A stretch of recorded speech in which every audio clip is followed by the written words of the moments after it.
Perilous as they begin a 4-game set versus their fiercest rival, the Boston Red Sox. The Sox have reloaded, adding the powerful Manny Ramirez. Next, it's Ramirez and the Red Sox versus El Duque and the Yankees right here on Fox 5.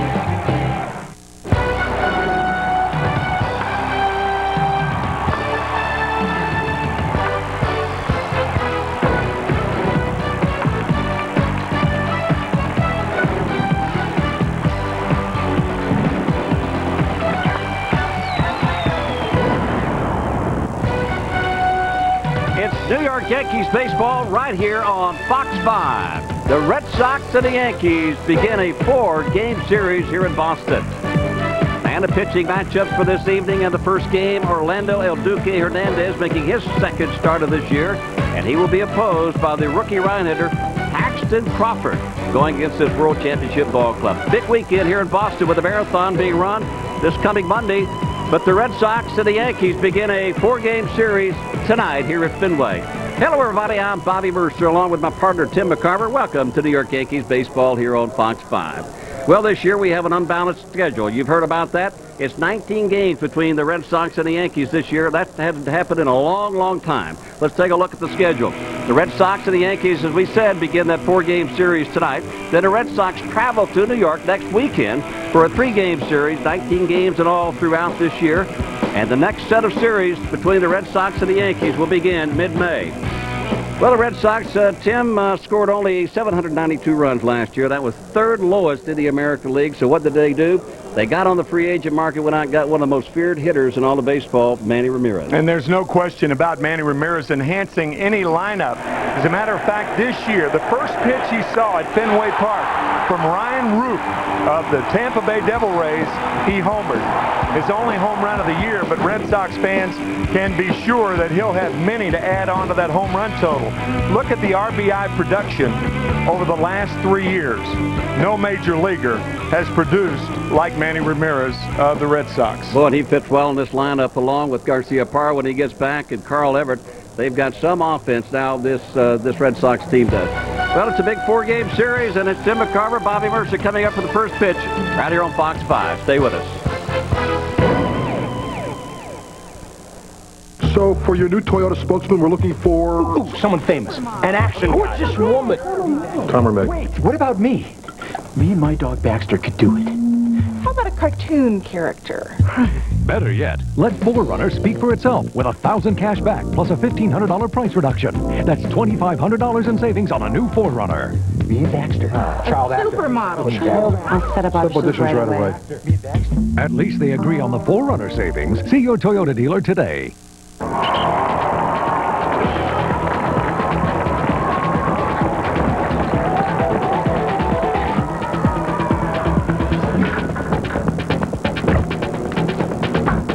Speed Pass for mobile. Now you can refuel inside the store too.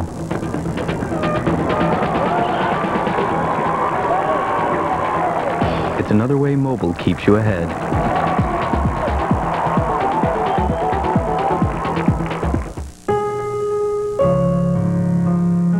Take me fishing, because our boat's cooler than any video game. Take me fishing, and make me feel 16 again. Take me fishing, because I miss my boy.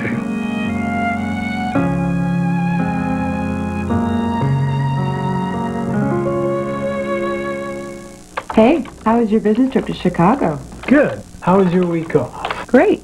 My friends and I went to the beach. Really? Yeah, we rented from Hertz.com. Found their best rates, special offers, and it was real easy to use, too. Maybe we should try it this weekend. We.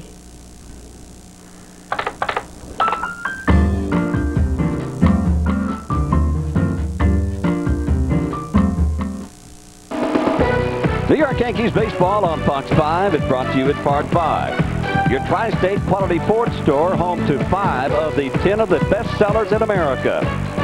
5 Budweiser with the crisp, clean, refreshing taste you'll find in no other beer. This Bud's for you. And by Wendy's, the best hamburgers in the business, and a whole lot more. by your local Toyota dealer.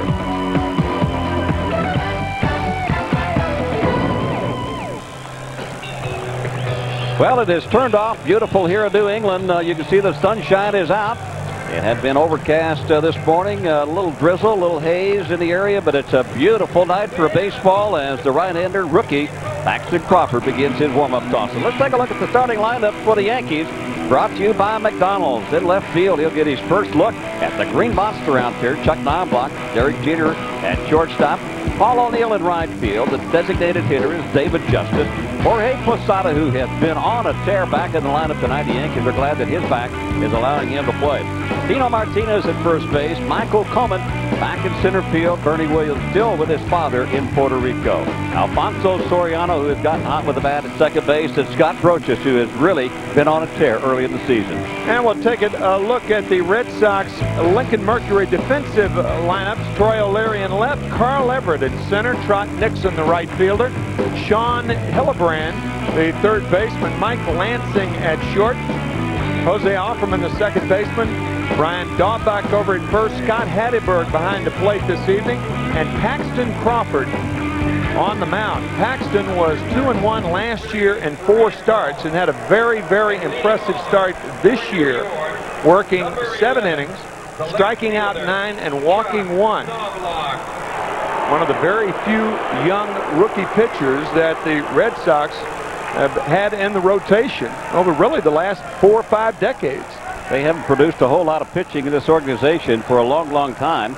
As Chuck Knobloch steps in, we are about ready to go. And the first pitch is a fastball down low. Knobloch batting .225. No home runs and 5 RBIs, but more importantly, Chuck has 4 stolen bases already. And that pitch in there for a called strike. Now it's 1-1. Both ball clubs off to a fast start here in the new millennium. The Red Sox taking care of Baltimore last night. Their record 6-3.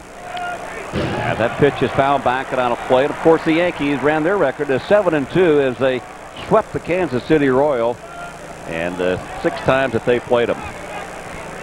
Joe Torre, Mel Stottlemyre, very happy with what they have seen so far. Derek Jeter is back and starting to hit the ball like Derek Jeter knows how. That was an off-speed pitch, and one of his good pitches, Tim, is that changeup that he'll use. That was a slider right there, but Paxton has a very, very good changeup. Moving fastball, a developing curve, says Jason Varitek, who is not behind the plate today. Excellent off-speed pitch. Jammed him, slow roller, left side. Tough play for Hillenbrand, and he makes the play. One of the bright spots for this Red Sox ball club has been Shea Hillenbrand at third base, and what a job he has done for the injured Valentin. Good play right here. Once Crawford can't get to the ball, comes imperative for Hillenbrand to make the play, and Shea does it very well. There's 2 things the Yankees don't like about this young man right here. One is he's playing some great baseball for the Red Sox. The other is his name is Shea.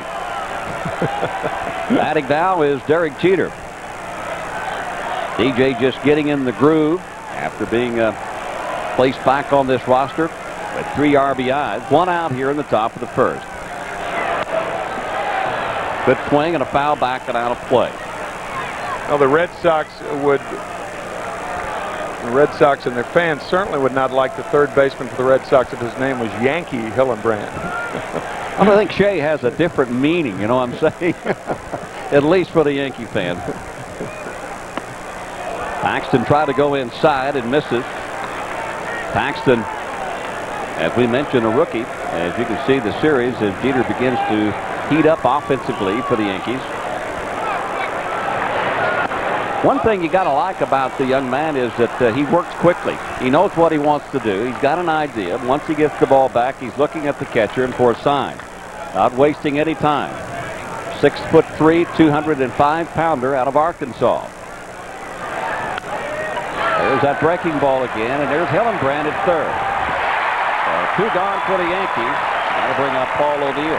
That was a good sequence of pitching, working Derek Jeter fastballs inside, inside, inside, and then he went to the slider low and away, and Derek reaching and grounding out harmlessly to Hillenbrand.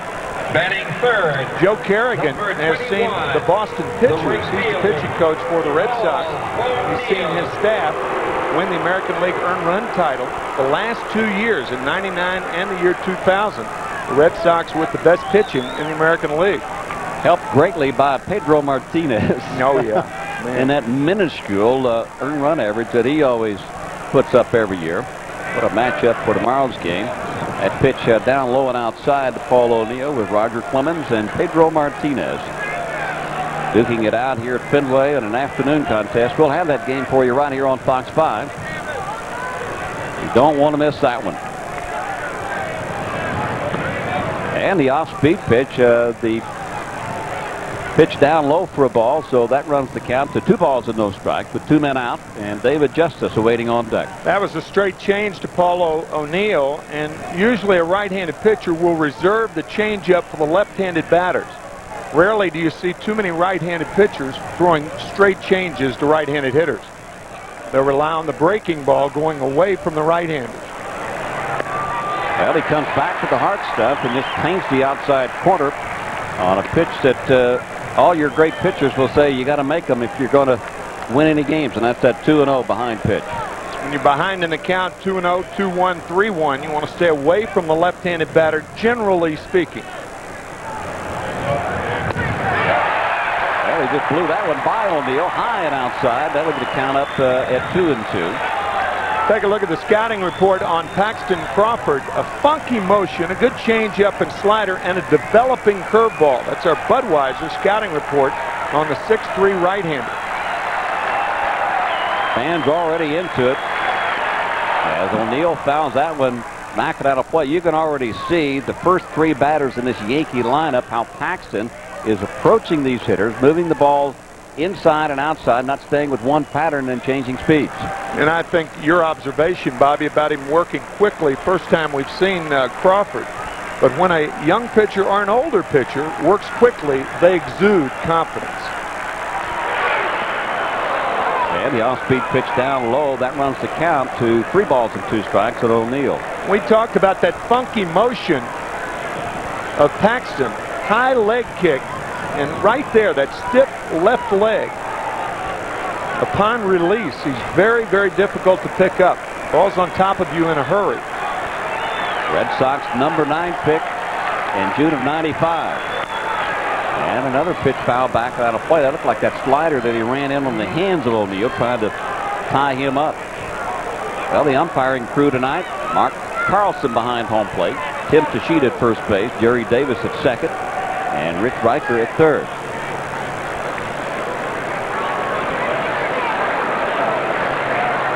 El Duque will try to bounce back from his first start tonight as he lost to the Blue Jays. That pitch is up high for ball 4, and the Yankees have their first base runner.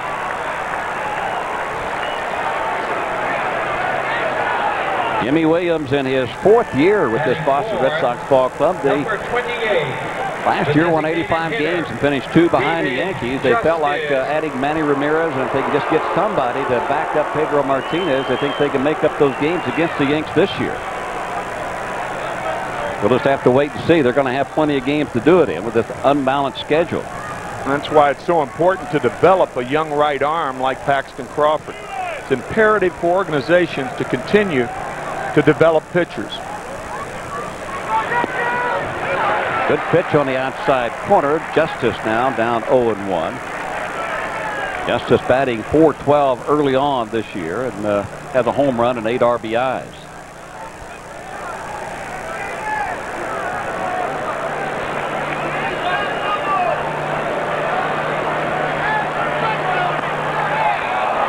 That's outside. That'll even the count up at 1-1. One of the tough parts of this ball club is in right field, and especially when you have a 6:05 start, the sun is right in the eyes of the right fielder. It'll take probably a couple more innings before that sun sets behind Fenway. But right now, Nixon has got to fight the sun along with Paul O'Neill when he gets out there for New York. Trot Nixon standing in the shadow of Lou Piniella out there in right field. 1978, the great play that Lou Piniella made that saved the game for the Yankees, the Bucky Dent home run game. Bucky's home run off Mike Torres that people in this area will never, ever forget. Take it to the grave. Pretty much the start of this dynasty that the Yankees have built since that 78 series. And Lou saying to this day he didn't know how he caught it. He just thought he was in the right spot. He put the glove there and the ball went in. Was he ever in the right spot? Yeah. You know, it's such a helpless feeling, too. I've been in those situations where you got the sun in your eyes and you know the ball's there, but you cannot see it. It's embarrassing, too. Good pitch on the outside corner to leave the count up at 2 balls and 2 strikes. There he is again. You saw him throw the fastball away to Paul O'Neill on a 2-0 count. And that's a 2-seam fastball going away from David Justice. David thought it was outside, a very close pitch. Red Sox got the call.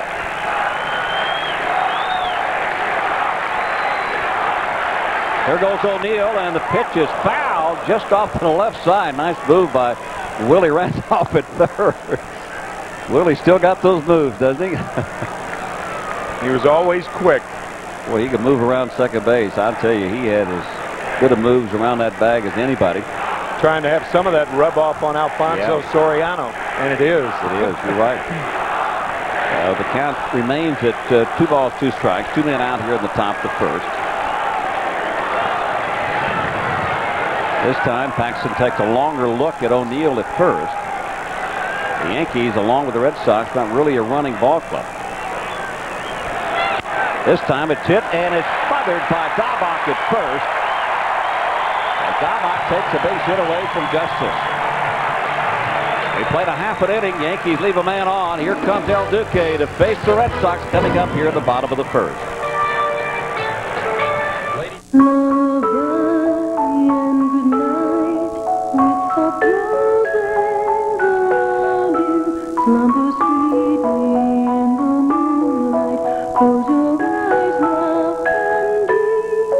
Ford Windstar is the first minivan to earn the government's highest quadruple 5-star safety rating. Sleep tight. Now get a Windstar and get 0-9 financing for 60 months or $2,000 cash back. Visit your Tri-State Quality Ford store today.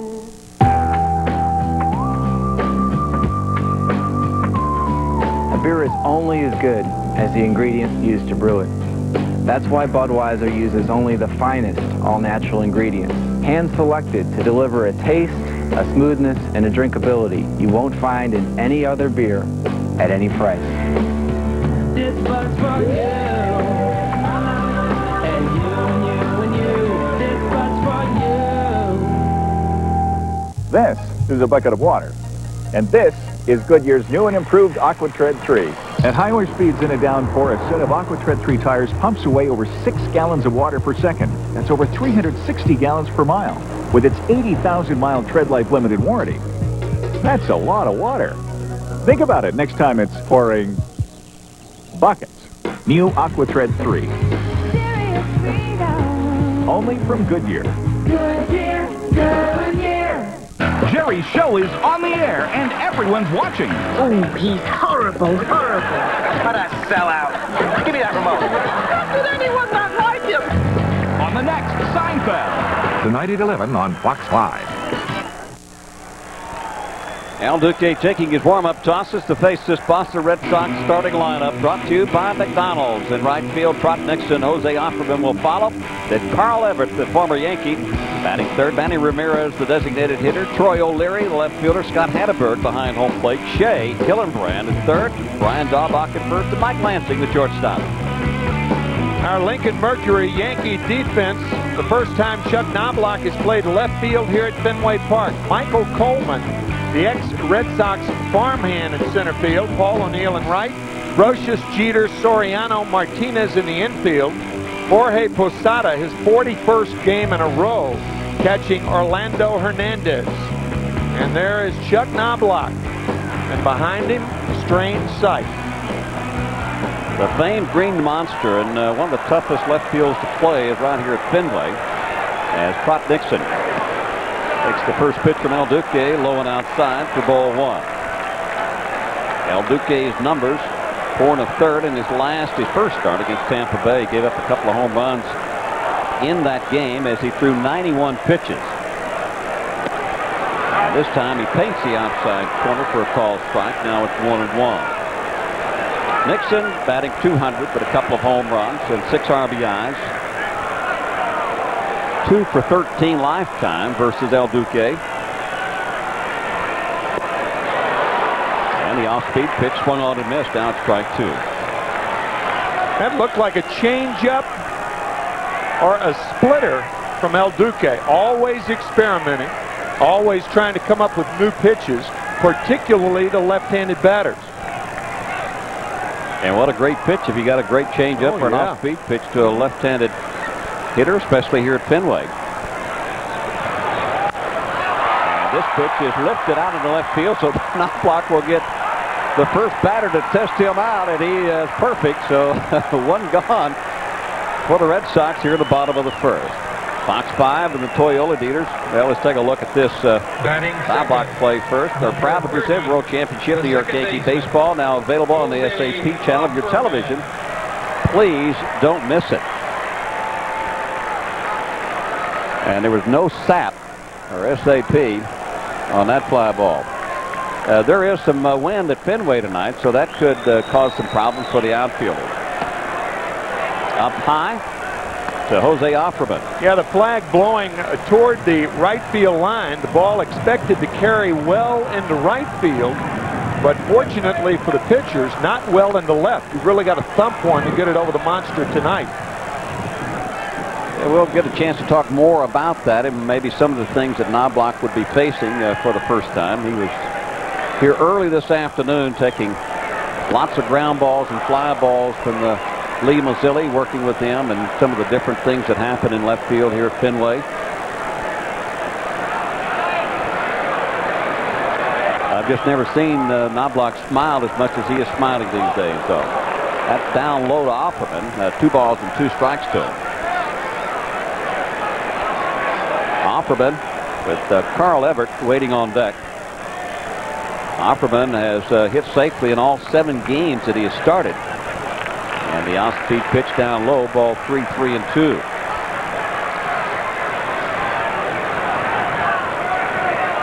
Lots of injuries on this Red Sox club. Garcia Parra, John Valentin at third. On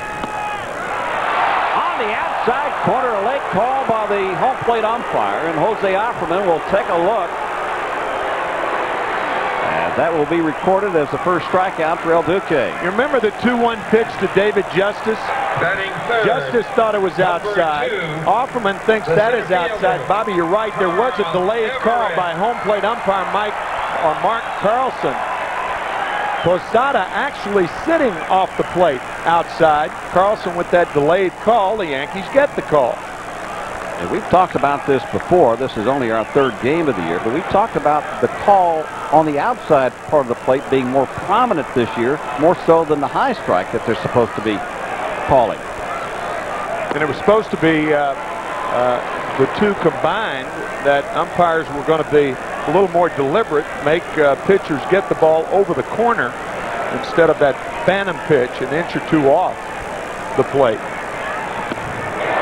Swung on and missed at that pitch right in that area we were talking about is supposedly the new strike zone. So Carl Everett down 0-2. Well, that's where American League pitchers try to pitch Carl Everett in tight, both as a right-handed batter and a left-handed.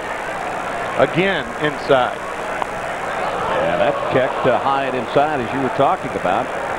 So El Duque way out in front, no balls and 2 strikes, 2 men out. Everett with 34 home runs last year and 108 RBIs to go along with Manny Ramirez this year. And, of course, Garcia Parra, whenever he gets back. Pretty awesome offense that Jimmy Williams could put out there. That's down low. That's a waste pitch right there, but you can bet that the Yankees throughout the season, throughout this series, will try to come back inside to Everett. The reason for that is right on top of the plate. See, that right foot is almost out of the batter's box, and that has been a subject of much debate as far as Carl Everett and the American League umpires are concerned. Well, right now, I mean, you talked about it. They came right in to try to jam him again after wasting that off-speed pitch outside. You can see where he's standing.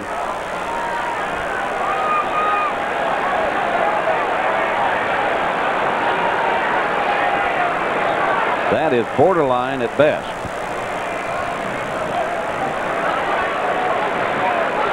Of course, he's had his off-the-field problems with Jimmy Williams, the skipper. Down low and outside. His last argument, I guess you would say, was missing a bus in spring training. Got fined some $97,000. That is in dispute at this present time in the hands of an arbitrator. The highest. Did he go around? No, he did not. So that was 3 balls and 2 strikes. But he's got no love for the Yankees. Carl Everett. Everett was in the Yankee organization, a bright prospect. Dan Duquette looking on. The Yankees let him go in the expansion draft. Pitch foul back and out of play, and he has never forgotten it.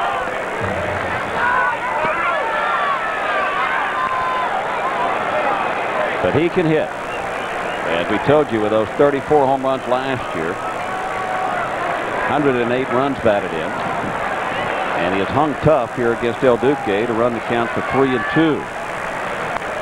Another pitch foul back and out of play. Manny Ramirez awaits on deck.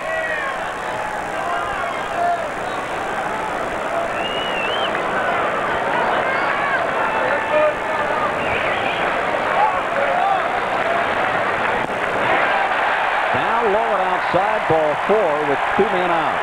Bobby, it's not unusual for the Red Sox to have headlines. Manny fakes left and goes right. That's talking about Manny Ramirez and whether he wants to play left or right. Everett punished for missing the bus again. That's twice. And Nomar Garciaparra, critical to this ball club. And I mean critical. 372 batter last year. And it's going to be tougher for Manny Ramirez to pick up the slack if Nomar's not there. He's there in spirit tonight, but not on the field. He'll be out until late June, early July. Wearing that cast as the surgery has already been taken care of. The Red Sox, they don't run a whole lot. In fact, they have only 1 stolen base this year, and Carl Everett is the guy that has that stolen base. He's on it first. But with 2 outs, I don't know how many times he'll be running with Manny Ramirez at the plate. Already big numbers for Manny.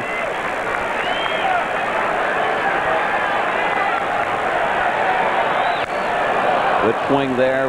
The thing about Ramirez is that he's not a one-dimensional hitter. He can hit the ball to all fields. He can hit mostly all the pitches. Not just a dead pull hitter that you would think a Rico Petrocelli would be here, that he was here when at third base for the Red Sox back in the 60s and 70s. You're right. He's a one-dimensional player, but he's not a one-dimensional hitter. He is not a good defensive player, not a good base runner, but he can flat hit. And that's outside. Well, you heard a lot of players talk. Everybody compliments each other up and down the lineup. With a guy like Ramirez inserted in this lineup now, it just makes everybody a better hitter and a better player.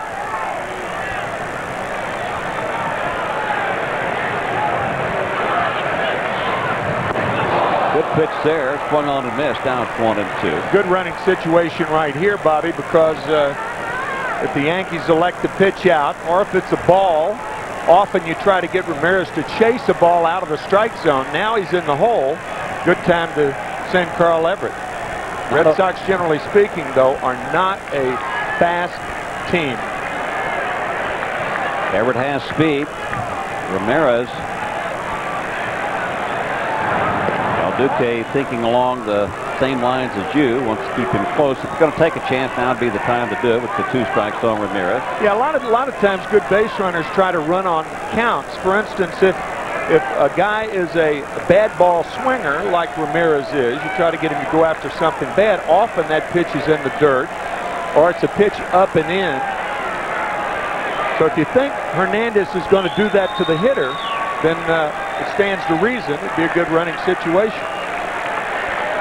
And there goes Everett. And the pitch is swung on, so Posada will have to throw the ball down to second base as El Duque strikes out. A very dangerous hitter. We've played one here at Fenway. First game of 4. We'll be back. Ooh, that one there. Excellent choice. Ooh, it's all yours.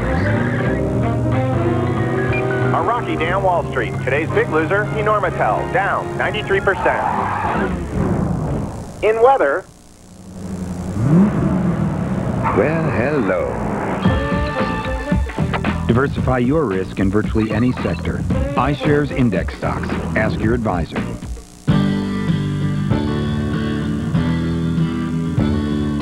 Let's have lunch where fresh tastes better. Hot and juicy, let's go together. When people want delicious variety made fresh, they turn to Wendy's 99-cent Super Value Menu. It's there for you.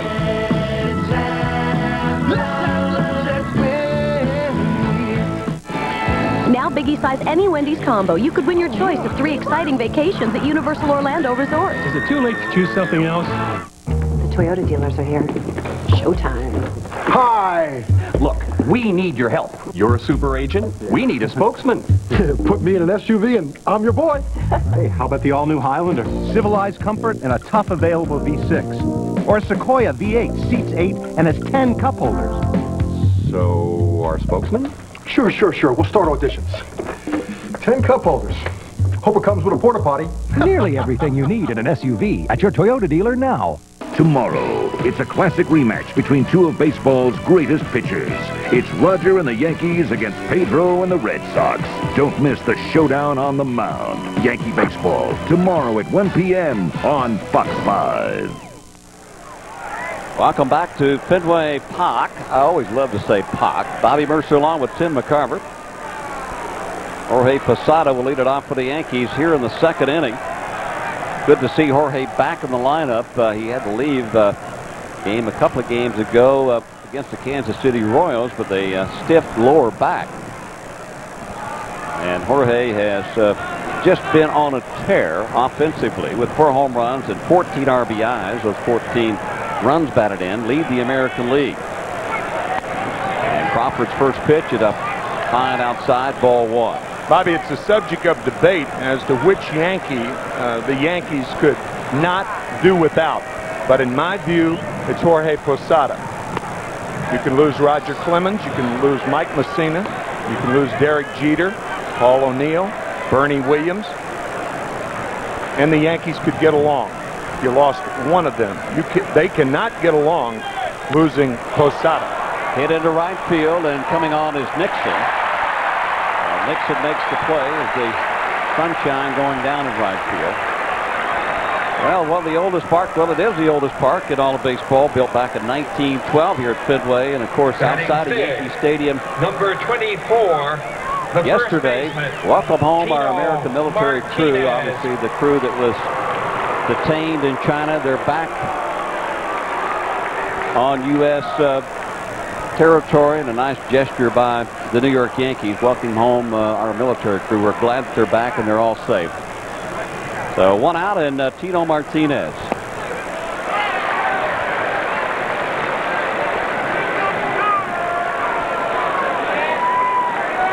Tino has done what I've always wanted to do, and that's work on my body and make sure it's in good shape. Only you do that.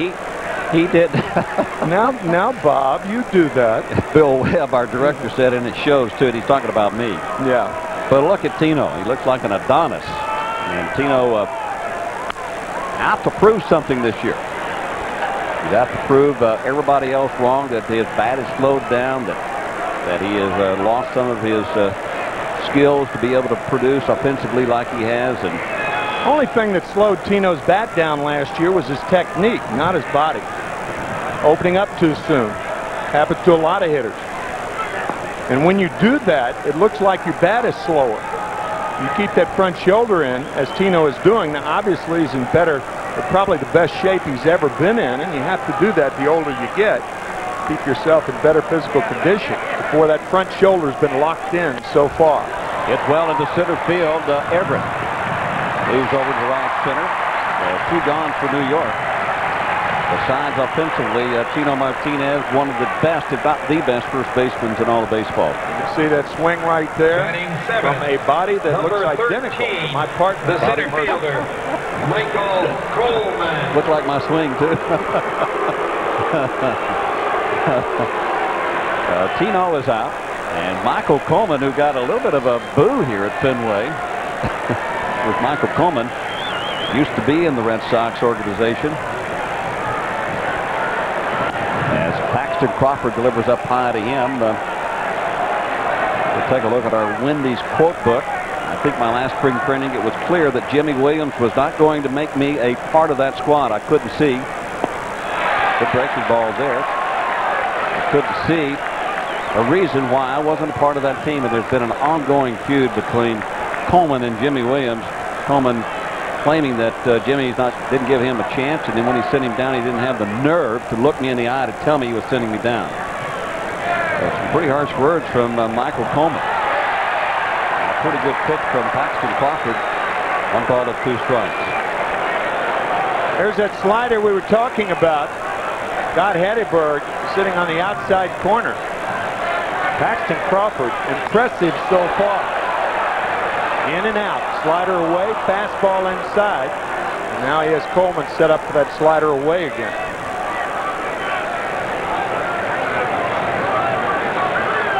Don't expand the plate necessarily. You expand the hitter's thinking back outside. There he goes, back outside and with some juice on it too as he strikes out Coleman. That makes a lot of Boston Red Sox fan here at Fenway very, very happy. He has been impressive, no doubt about it. No score here between the Yankees and the Red Sox. Ladies and gentlemen. Rain, stop. Traffic, you.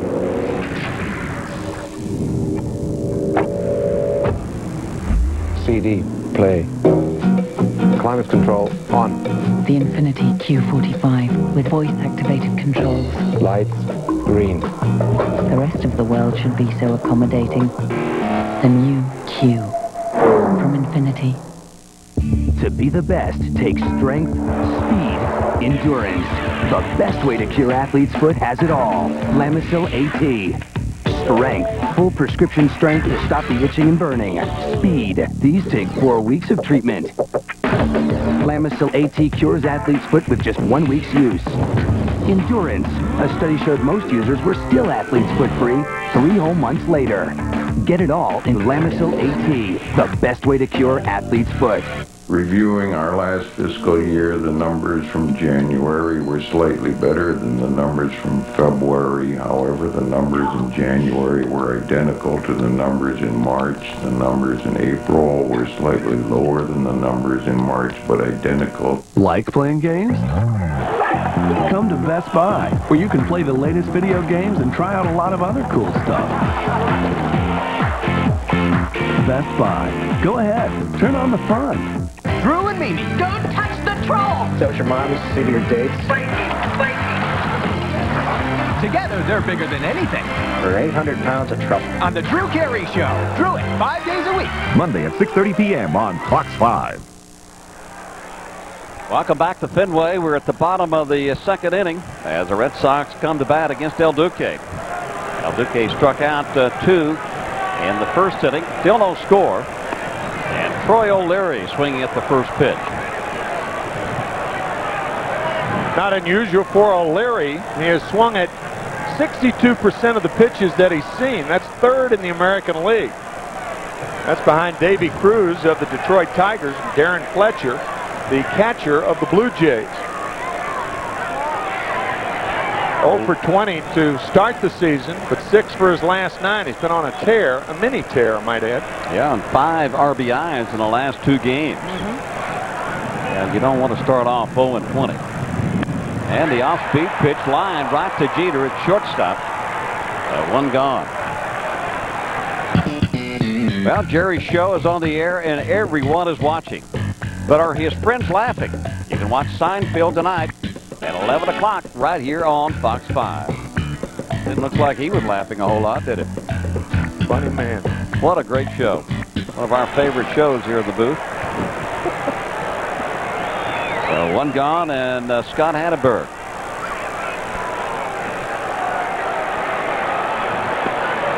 And a breaking ball, that little looping curve ball right on the outside corner.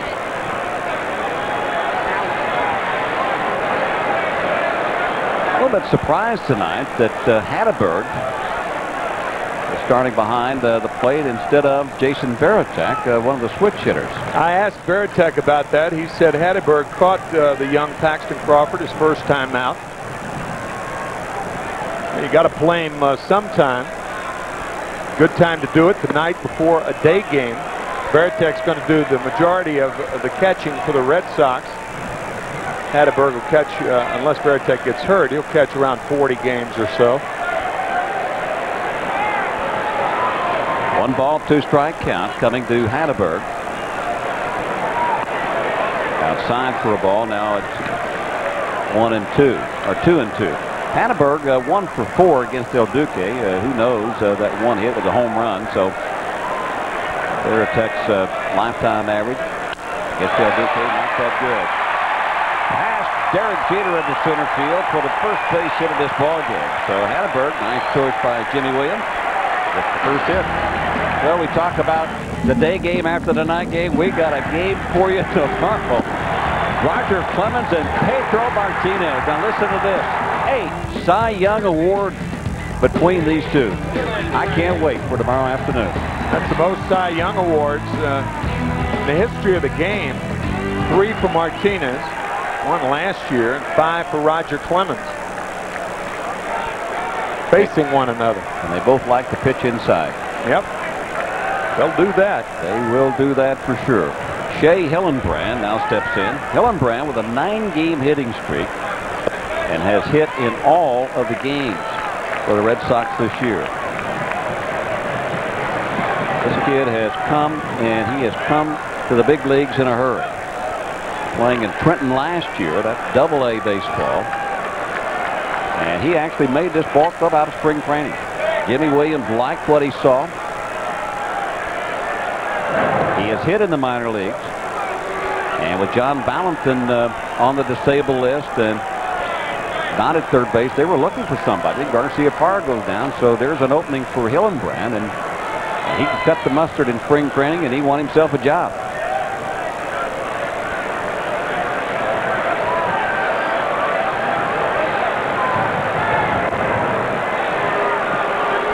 Hatteberg, no stolen bases this year. Yeah, I mean, he's not going to run unless it's part of a hit and run. But Hillenbrand is a hacker. He has not walked yet this year. Last year, he went through 33 games, 33 straight games without drawing a walk. And that's a very, very important category when a pitcher or a catcher looks at a minor league record of a player they're playing against now. You don't know much about him. You hear all the scouting reports, high ball hitter, all that stuff. The one key thing is if you see 19 walks and 529 plate appearances, you know he's a free swinger. Like that. That one, yeah. So the only play for Tino is to go to Jeter to cut the runoff at second, so 2 down. That's what we're talking about. You saw how far that ball was outside. That ball 6 inches off the plate. No hit and run here. The Hillenbrand right there. Once major league pitchers find out you have a weakness for balls off the plate, why throw it over the plate? It produces an out. You know, it's pretty typical for young hitters to be very aggressive at home plate. Nowadays it is. It's really one of those things that it takes a while for you to get your feet planted on the ground at home plate and know what you want to do and have an idea when you go to home up there to look in a zone for yourself. Give yourself a decent chance percentage-wise. Ryan Dahlbach, dangerous hitter. It didn't used to be like that, though, Bobby. Used to be coming up from the minor leagues, you'd see a lot of young hitters with twice as many walks as strikeouts. You almost never see that anymore. The one guy that Tony Muser saw it from was Mike Sweeney, the fine first baseman of the Royals. more bases on balls than strikeouts. That's a key category for minor leaguers coming to the big leagues, and Hillenbrand one of them with a lopsided walk-to-strikeout ratio.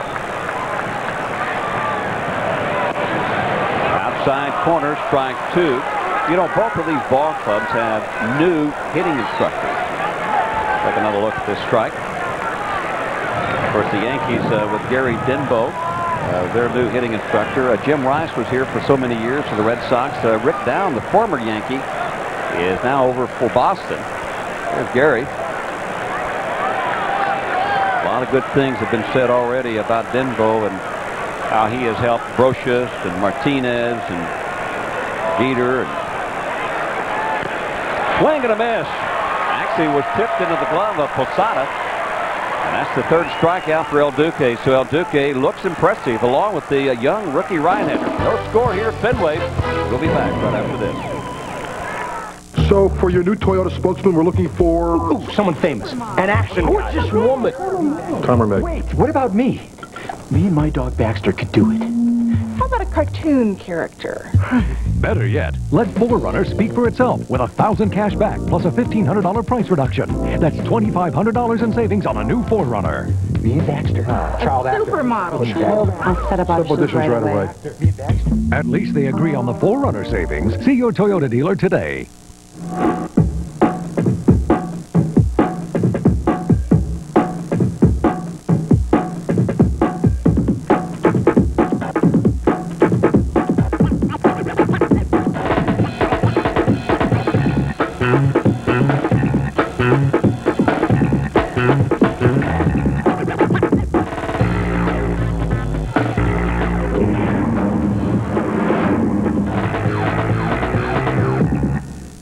Forget the news at 11. This is beyond news. This is like Pearl Harbor or the Kennedy assassination. Watch the news at 10.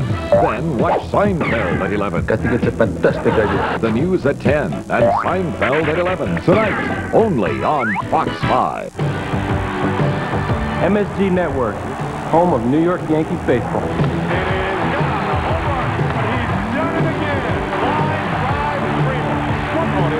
Strike 3. A home run for Jeter, and he makes the catch.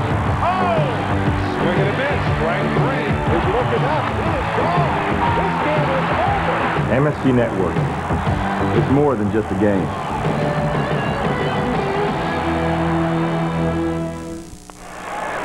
No score here in the top of the third inning. We told you about the matchup tomorrow. Pedro Martinez and Roger Clemens. And the Red Sox fans saying arigato to Hideo Nomo for his no-no. Second game of the season back on April 4th as Alfonso Soriano leads it off for the Yankees here in the third inning. And the guy that could probably, well, he's the only guy that I know that can speak their language is at the plate now, Soriano. Right. Even though Alfonso is from the Dominican Republic, he was drafted by the Japanese League. Japanese scouts were in the Dominican.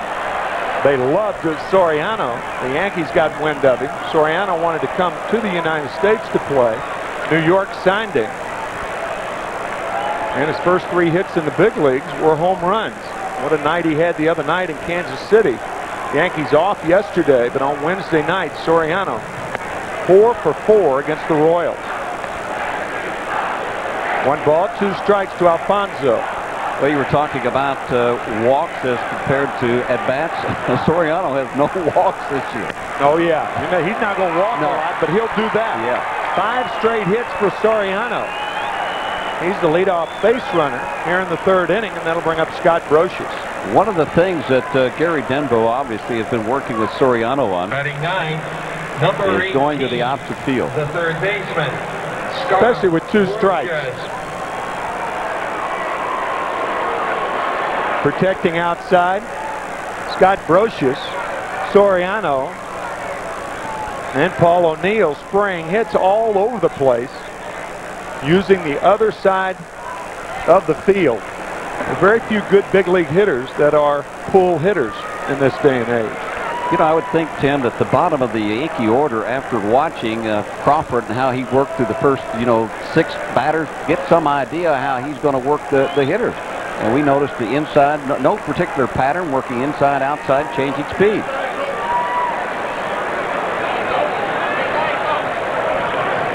Soriano, along with Jeter and Knobloch, represent speed in the Yankee lineup. Joe Torre thinks Soriano's got a chance in 500 at-bats to steal 30 or 35 bases a year. He has that type speed. Not running here. The Red Sox thought he was. So 1 ball and no strikes now to Brocious. And another dimension that Soriano can bring, because when you get on base and you have speed like that, well, the pitcher can't always concentrate totally on the hitter. He's got to worry about the runner. So it adds another element offensively.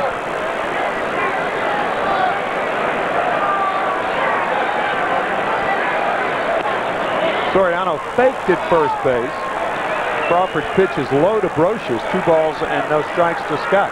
One of the reasons I think that Scott Brocious is off to a fast start this year, not only has he been working with Gary Denbo, with Soriano on at first base as many times as he's been there, he gets more fastball, and he's looking to hit the ball behind the runner. Again, a fake break by Soriano, and again, a ball out of the strike zone to Brocious. So 3 balls and no strikes to Scott Brocious.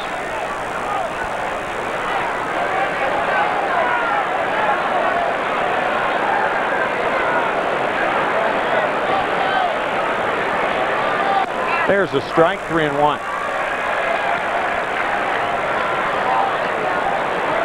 Yankees and the Red Sox playing each other 19 times this year.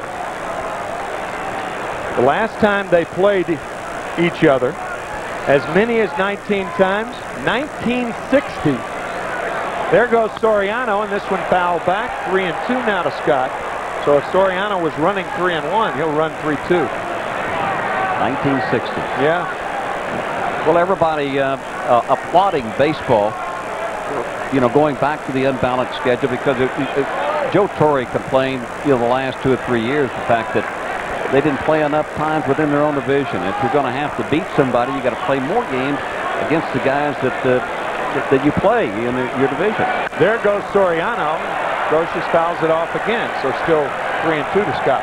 And I think you know, Red Sox, everybody else relishes the opportunity now to play the Yankees more time, because the Yankees, they have the target on them. I mean, they've got the bullseye. Everybody is targeted the Yankees to beat them if they're going to get to the World Series.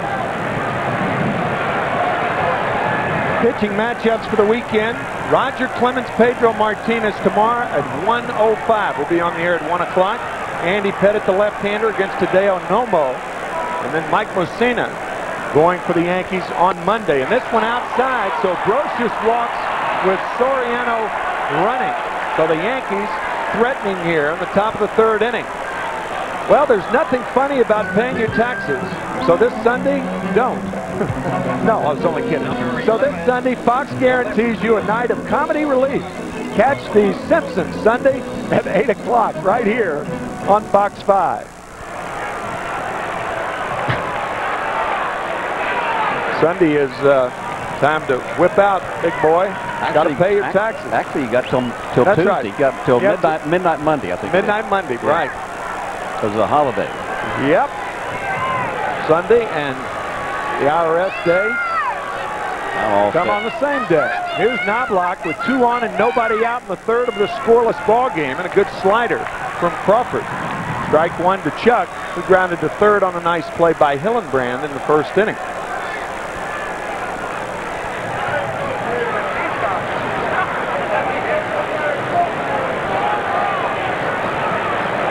Some of these young hitters can go to school off of Chuck Knobloch and how he approaches the strike zone.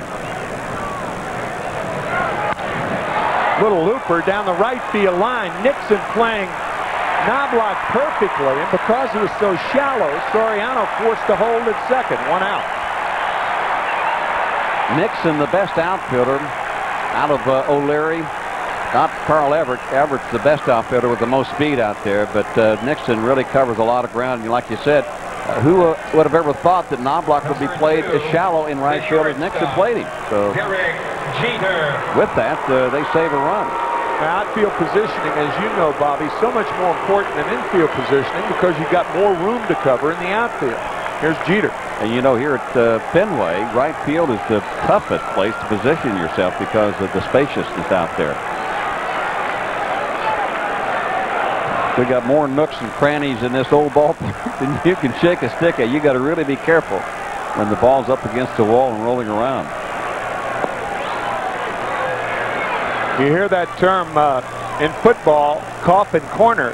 They have a couple of coffin corners here at Fenway Park. They also got that Bermuda Triangle out in center field, too, which is the deepest part of this ballpark.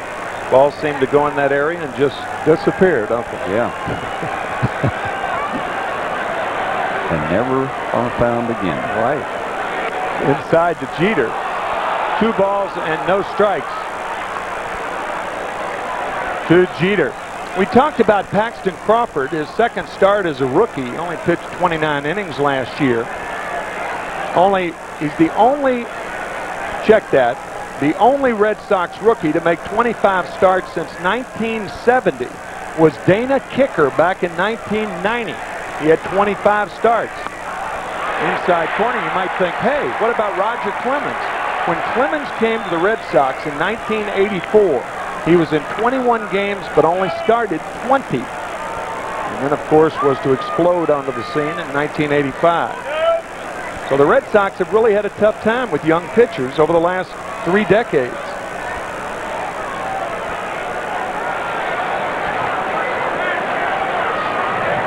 Two balls, a strike to Jeter, 2 on. Even though Soriano is on at second, Crawford giving him a look, and we've seen Joe Torre and Don Zimmer put the hit and run on in situations like this with Jeter before.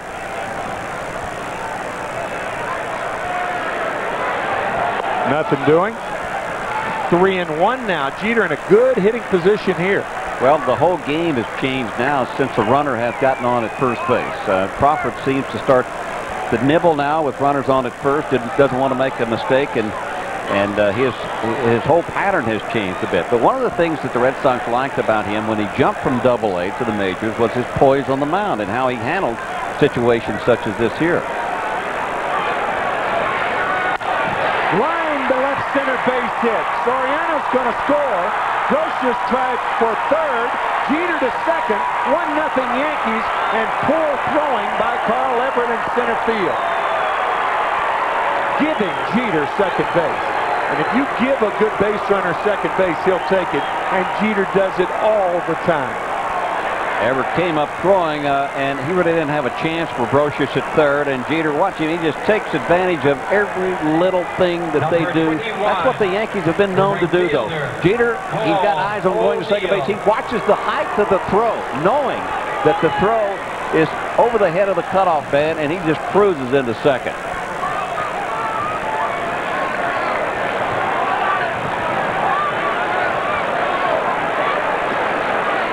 Paul O'Neill, the batter. First base is open. 1-0 Yankees, only 1 out. This one popped up. Hatteberg with a play and makes it. 2 outs. So O'Neill fails to plate the run from third base with less than 2 outs, and that'll bring up David Justice. That pitch up and in on Paul, and he just never got the bat head out on it. Number 28. And it jammed him. I don't know if, you know, in those situations, you just goes to show you a professional hitter like Paul O'Neill would be zoning in a pitch that he knows that he can drive there and not swing at a pitch that he knows that he can't handle. But he got a little bit anxious. Older players get anxious just like younger players. You don't seldom see that from a guy like Paul O'Neill. David Justice grounded to first, his first at bat, so 2 on and 2 out now. 1-0 the Yanks with a run in here, and this one tapped toward first. Ball back to Crawford.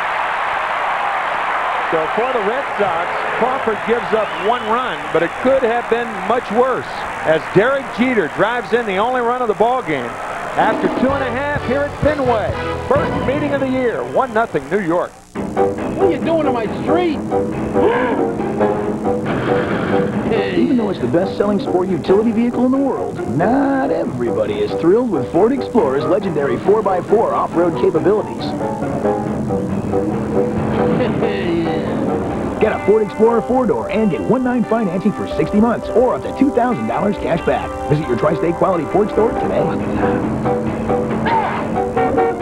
I hate this street.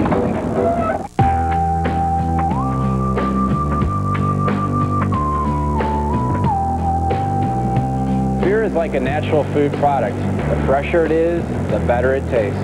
That's why Budweiser has 12 local breweries right here in the United States. So you know, our beer will always be fresh. This one's for you. And you and you and you.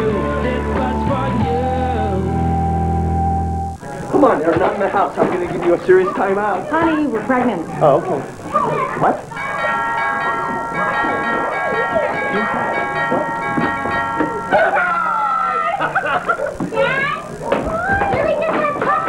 Pipe down! I can't hear my show. If you're ready for a bigger home, we'll help you get a bigger loan. At Washington Mutual, we write our own approval rules. That's the power of yes. Dad, the exchange student here. Fun at Fenway this Easter weekend, and the Red Sox had a lot of fun when Hideo Nomo pitched the no-hitter, the second game of the season. This brilliant play by Mike Lansing, who was the second baseman that night. Was Nomo ever happy he was? Lansing saving what surely would have been a base hit with a lot of second basemen. Mike playing shortstop tonight. He leads it off here in the third with the Yankees on top 1-0. The Red Sox and the Red Sox fans have a lot of hope at this present time. It's because of Nomo. Looks like he is back on track again, obviously, and then Paxton Crawford. Fly ball right field. Easy play for O'Neill. One pitch, one out here in the third. Boston has enough offense. It was their pitching, their starting pitching, that they were worried about. So everything stays in line with what has happened early on. Of course, there's a lot of game to be played. Todd Nixon now the batter. That, by the way, was Hideo Nomo's second no-hitter in a relatively short time, only 6 years in the major leagues. Rookie of the year for the Los Angeles Dodgers back in 1995. Pitched the first no-hitter at Coors Field in '97. I truly believe, partner, that the high strike zone this year has helped Nomo more than anybody else, because he uses that high fastball more than anybody to set up the split-fingered fastball that's really diving on him at this present time. But the high strike, I think, has really helped him out. It's going to help a guy like Nomo. It's going to help a guy like Roger Clemens. Right. Fastball strike right there, a high fastball. It's 1-1 to Trot Nixon. Bottom of 3, first to 4. And then these two teams will tee it up again next weekend at Yankee Stadium for a 3-game set, just inside, 2 balls and 1 strike. How great is that? Pedro Martinez and Roger Clemens tomorrow, and then next Friday at Yankee Stadium, in all probability, it will be Pete and Raj again. The Pete and Raj show. And it will be a good show. I'm glad I'm going to be here. 2-2 to Nixon. We'll carry both of those games on Fox 5. We have the game tomorrow at 1 o'clock. We're on the air. Again on Sunday. And then all 3 games next weekend. Not a ticket to be had, obviously, when the Yankees come to town. I mean, the place is sold out. All 4 games are totally sold out here at Fenway. And probably will be the same way at Yankee Stadium. Normally it is. This one fouled away. 2-2 to Trot Nixon.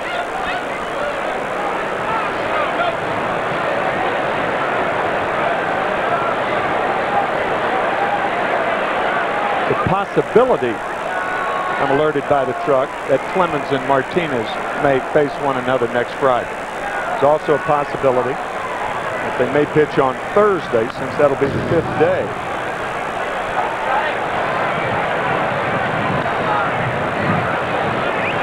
Still 2-2 to Trot Nixon with the Yankees on top 1-0 here in the bottom of the third. I was talking to Stottlemyre before today's ball game, asking him about that pitch count. You know, when El Duque started at Yankee Stadium, because there was some thought about him throwing 70 to 80 pitches, no more than 80. He threw 91, and he said he just felt good. But I said, well, what about this time here? Is he sore, or was there any problem? He said, no problem. In fact, I think he'll be helped by that additional day's rest that he got with the off day. Low, it squirts through Posada. Full count now to Trot Nixon. 1 out, nobody on. Here at Fenway Park. Bobby mentioned the oldest ballpark in baseball, and it certainly is that. Rubbed off the front page of the Boston Globe in 1912 because the sinking of the Titanic. Still 3-2 to Nixon.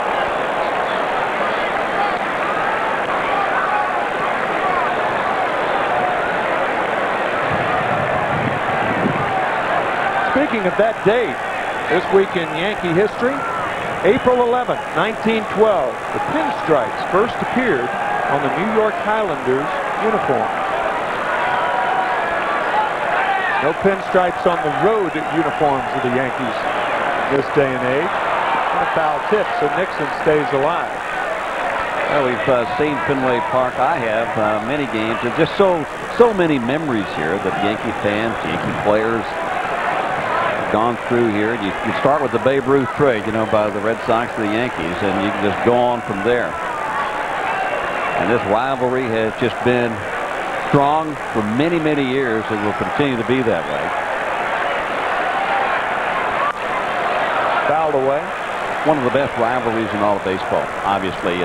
Cardinals and Cubs, another good rivalry. The Dodgers and Giants, a lesser rivalry. But I'd say Cardinals and Cubs, Yankees and Red Sox. You know, when you talk about rivalries, sometimes there's those vicious rivalries, you know, and I think this is kind of a vicious rivalry. So is the Cardinals and Cubs. Yeah, the Cardinals and the Cubs, they have no love lost for each other either. When you get the fans involved. Yeah. I'd have to say slight edge, Yankees and Red Sox, however. Good at bat by Trot Nixon as he trots to first with 1 out. Folks, this copyrighted telecast is authorized under rights granted by the New York Yankees solely for private, non-commercial use of our audience. Any publication, reproduction, retransmission, or other use of pictures, descriptions, and accounts of this game without the express written consent of the New York Yankees and WNYW Fox 5 is prohibited. With Bobby Mercer, Tim McCarver, as we see Jose Offerman, the second baseman, the batter with 1 on, 1 out. 1-0 Yankees. There goes the runner. A little looper into left field. Knobloch on, and it bounces in front of him. Nixon had taken off with the crack of the bat. Offerman with the delayed swing. The ball dumping in front of Knobloch. Had Nixon kept going, he ends up on third base. Yeah, the ball is off the end of the bat from Offerman, and the wind blowing from left field to right field held that ball up. Otherwise, I think Chuck, when he first started, he thought he could catch it, and then the ball just died on him. We talked about that wind earlier, Bobby, and that is an excellent point. I think that wind was the difference between a base hit then and a double play, and perhaps a double play. Keep in mind, Derek Jeter was covering. That's a ball that Jeter often will go out and catch when it's that close to the infield, but because he was covering, the ball was allowed to hit in front of Knobloch. Good point. And here's Carl Everett.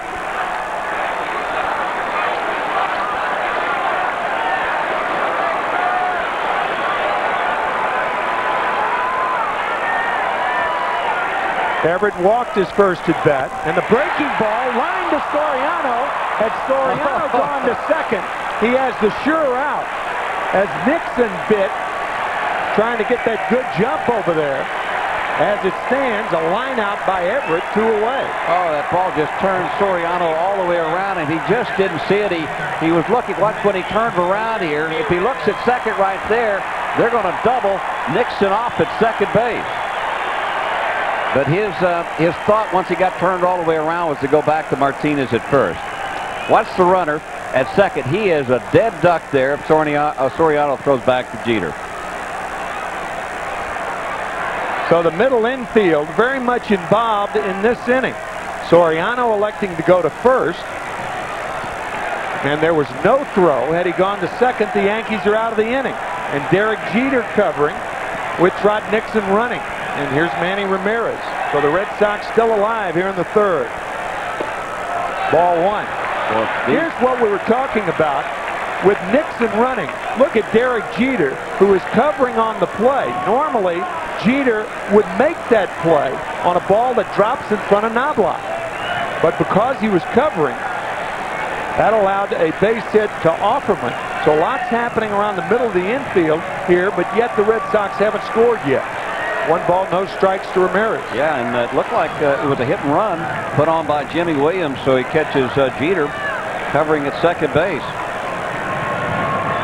When you don't have a whole lot of speed, you will do a lot more hitting and running, and hitting.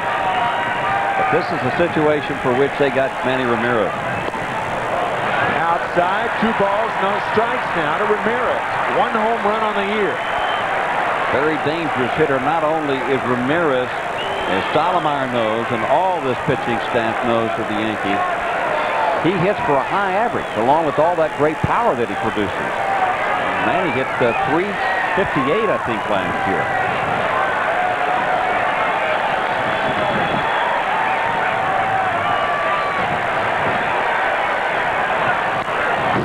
Pitch to hit, and it's fouled off. 2 balls and a strike.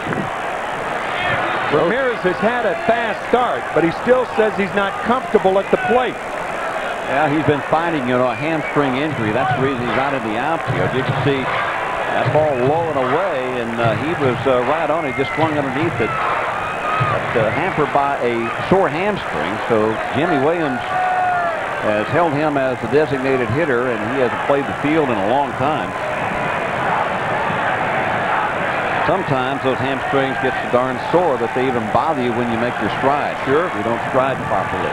His left hamstring that's bothering him. And a foul ball. So a big key pitch right there for El Duque. It is 2 balls and 2 strikes with Troy O'Leary on deck.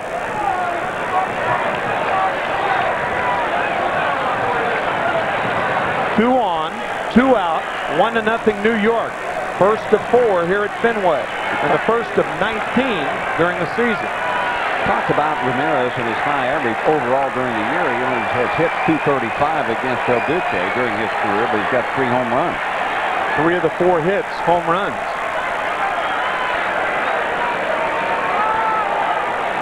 A low ball hitter against a high ball pitcher.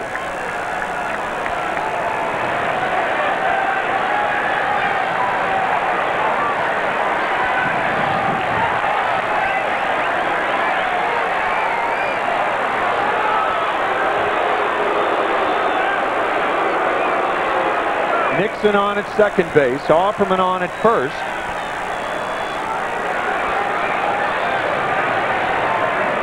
Two strikes, 2 outs will give the runner on at second base, Nixon, an extra step or 2. Just outside, 3-2.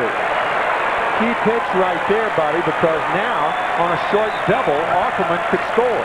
Well, they worked it inside with that hard stuff, and then he tried to paint the corner outside. Didn't get the call. In fact, he wasn't even close, but hoping that Ramirez would swing at a ball pitch.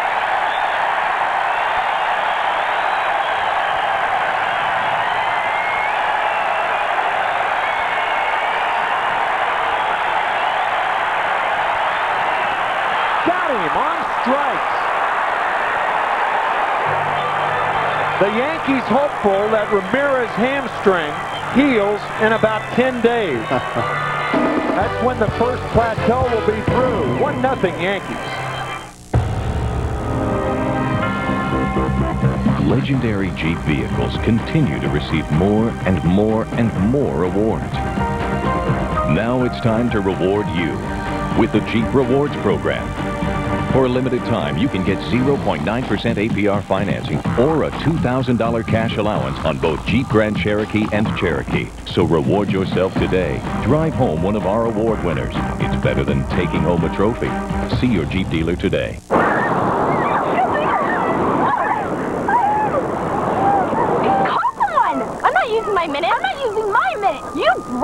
I am not wasting my daytime minutes on Little Miss Octopus. Use your minute. I refuse to call. Why, so you can save them to call your cheesy boyfriend? Cheesy? VoiceStream gives you the most whenever minutes, so you can talk about whatever you want, whenever you want. 500 whenever minutes, only from VoiceStream. Looks like the VoiceStream challenge is on. The New York Lotto jackpot is now $12 million. Most people don't realize just how much that is. $12 million. Well, let me tell you, it's a ton of money. The New York Lotto jackpot is now $12 million. Play today.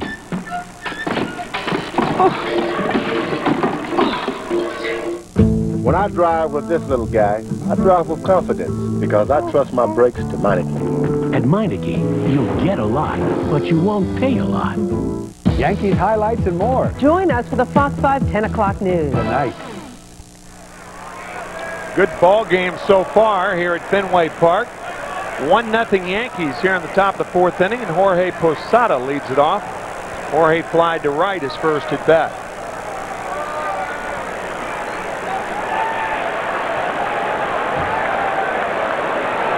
Jorge leading the American League in RBIs with 14 as we take a look at our Honda batting leaders.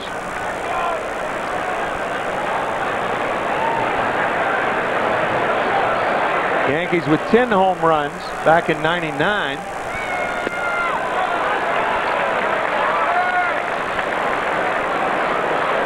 Most games with a home run at the start of the season. The Yankees have 9 now. If they homer in this game, they will tie their own record. The team with the most home runs at the beginning of the season, the Chicago Cubs, back in 1954, they opened the season with a 13-game streak of home runs. 2 balls and a strike to Posada. And the guy with the most home runs on this Yankee ball club is Posada with 4, including his first grand slam ever. How about the offensive numbers this week by New York? 16 runs against the Blue Jays to salvage at Game 3 of the Blue Jays series, then 13 against the Royals on Monday, and then 9 and then 8. What they're batting with runners in scoring position, 453. They'd like to keep that up for the whole year.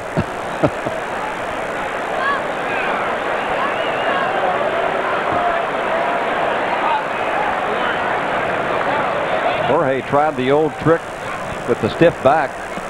Of course, when you go on the road, you don't really know what kind of bed you're going to get. Sometimes you get a hard bed. Sometimes you get a soft bed. Sometimes you don't get any beds, and that's kind of where I'm at here in Boston. But he slept on the floor in Kansas City, hoping that would help ease some of the pain on the back. Ground ball toward first. Nice play, Dahlbeck. To Crawford covering. 1 out here in the fourth on a fine play by a first baseman not known for his defense. Yeah, he's not known for his agility. He's not known for his range around first base, but we've seen Dahlbeck make a couple of nice plays, including taking this what would probably have been a double away from Posada. Nothing that makes a pitcher happier than to see plays like that behind him.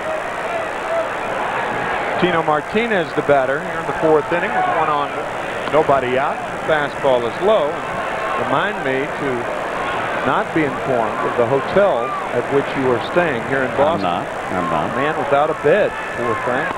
Fastball is high. 2 balls and no strikes to Tino. Check my eyes out. Bad balls Swollen. tonight, huh? Yeah, swollen. Yeah. But I don't have a bad back. Fly ball, left field. O'Leary can't get to it. He ran out of room.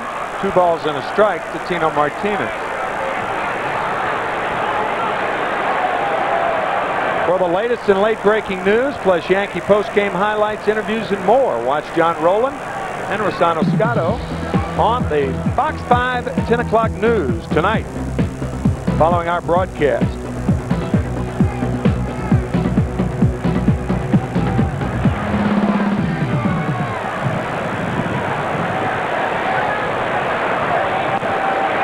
changeup and a beauty right there, and a fastball count. Martinez got a changeup, 2-2 to Tino. And the changeup is designed to keep the hitter off balance. Look, you can see where Tino was. He was already spent. The knees were bent. There's no way he could swing at it. Well, that was a great illustration. Exactly what you said. Fastball is high and away, 3-2. Martinez had the stride. The right foot was planted, and then the ball came in. Just not enough guys in baseball today that can blow the ball by the hitters. I'm talking about with fly ball, deep left field. O'Leary over near the wall, and that wind held that ball up. That ball is at least off the wall in most days, however, 2 away. You are absolutely right. With the wind blowing from left field to right field, that ball would have been off the wall. You got to give O'Leary a lot of credit, too, because he played it perfectly. Tino thought he got enough of it any other day, but today that ball would have been high off the green monster in left field. And Tino's going for 2. And then he can't believe O'Leary catches it. Tino, I guarantee you, talk to Tino tomorrow, he'll say that he thought the ball was against the wall. Normally it would be. Here's Michael Coleman. Fastball outside from Crawford.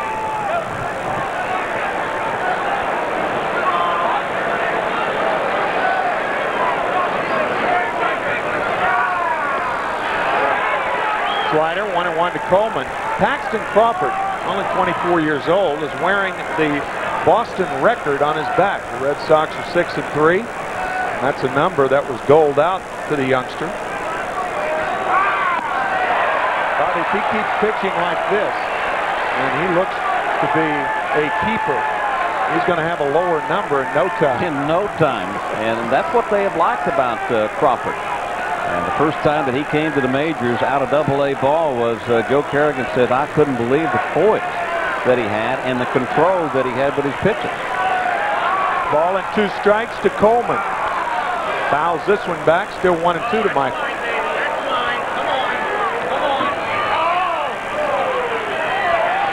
Soriano on deck. 1-0 Yankees here in the 4th. The biggest thing for young players when they first arrive is to feel comfortable.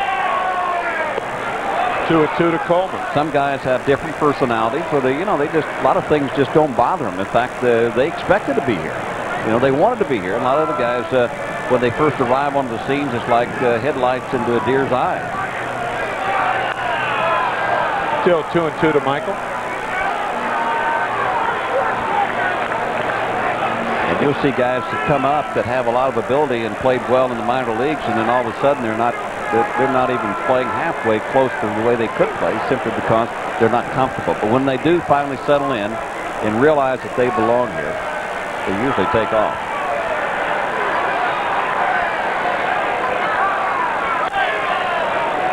Still 2-2 to Coleman. It's easy to say that major league players put their pants on the same as you do, but it's tough to believe that if you're a young pitcher or a young outfielder or an infielder. I know when I first came up, I felt comfortable at shortstop, but the Yankees didn't feel that comfortable with me at short.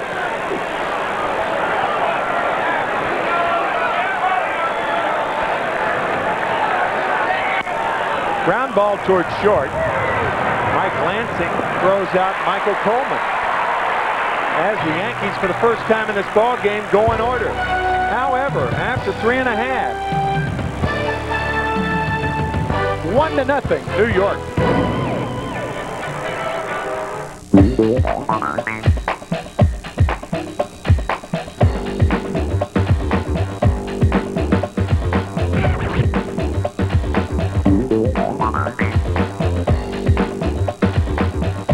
Just imagine. The all-new Civic from Honda is the only car in its class to achieve a 5-star safety rating in every category. Amazing, but true. The all-new Civic, part of the Special Value Collection, now at your Honda dealer.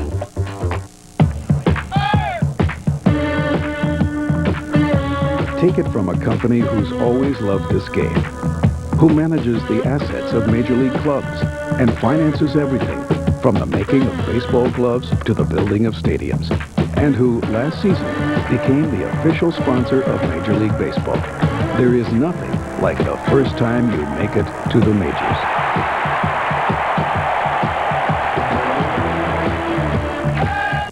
O'Leary's show is on the air, and everyone's watching. Oh, he's horrible, horrible. What a sellout. Give me that remote. How could anyone not like him? On the next Seinfeld. Tonight at 11 on Fox 5. Performance. Safety.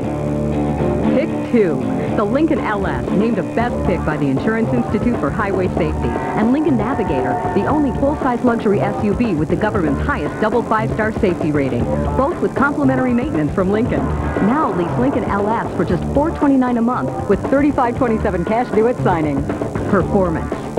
Safety. Value. Pick 3. At your Lincoln dealer. Ernest Hemingway was a great baseball fan, and if he were here, perhaps be inspired to write a book called The Sun Also Rises. And it also sets, too, and that's what it's doing here at Fenway Park. And we'll take a look at the Dodge Trivia quiz of the evening. Which pitcher or catcher have the longest current consecutive start streak together? I'll rephrase that. Which pitcher-catcher battery have the longest current consecutive starts streak together? Clay Bellinger has entered the ball game and is playing center field. To our knowledge, Michael Coleman, there's nothing wrong with Michael. It's too early to make a defensive shift. We will see. He grounded out too short his last at bat. Knobloch remains in left. And the Yankee lead remains 1-0 here in the bottom of the fourth. It's Troy O'Leary, who lined out to short his first at bat, steps up. Outside and high to O'Leary. Here's Coleman running that ball out. We'll have that after this pitch to O'Leary. And there's a strike, 1-1 to O'Leary. Well, he's right there. Oops, he pulled up. That is a clear sign that something happened to the hamstring. Off the glove of Brocious. So O'Leary, with the third Red Sox hit, leads it off here in the fourth inning with a single to left. Well, nice play or effort by Brocious. But Troy O'Leary has been one of the hottest hitters after getting off to that tremendously slow start. Jimmy Williams has stayed a long time with O'Leary. Dante Bichette thought that he should be playing a little bit in the outfield. And even though O'Leary was in that slump, Jimmy Williams had plenty of confidence in him, and he has come through. Scott Hatteberg is the catcher. He singled his first at bat. And he takes strike one. 0-1 to Scott Hatteberg here in the fourth inning. 1-0 Yankees. First to 4. Clemens and Martinez tomorrow. And just think, unless Bernie Williams shows up, his father very sick in Puerto Rico. He is at his dad's bedside. Michael Coleman, the chance of him being hurt. We could see Clay Bellinger in the game tomorrow as Posada takes one off the left forearm. Clearly, Coleman pulled up as if he hurt his hamstring, and it appeared to be the right hamstring. Now, this right here was a glance off of the left, right up against the left elbow of Posada, so he's trying to shake it off. You guys, I'll tell you what, behind the plate, we're talking about injuries. We want to update you on Shane Spencer as he continues his rehab back to the big leagues. He completed his extended spring training yesterday and will join Columbus, the AAA affiliate of the Yankees, this weekend. Well, there's Steve Donahue, the assistant trainer. We don't see Gene Monahan, the head trainer. We certainly don't see Michael Coleman, so they're probably in the clubhouse attending to maybe that pulled hamstring. 0-2 to Hatteberg, and he takes outside and high. 1 ball, 2 strikes. You may remember Shane Spencer and the Yankees were playing the Mets at Shea Stadium last year when Shane hurt that knee. He missed the season. Knee surgery during the offseason. Actually last July, late July. Fly ball center field, easy for Clay Bellinger. First chance, 1 out here in the fourth inning as O'Leary retreats to first. New York Yankees baseball on Fox 5 is brought to you in part by General Motors, by Continental. Being on time shouldn't be a perk. Continental Airlines. Work hard, fly right. And by the Odyssey minivan from Honda.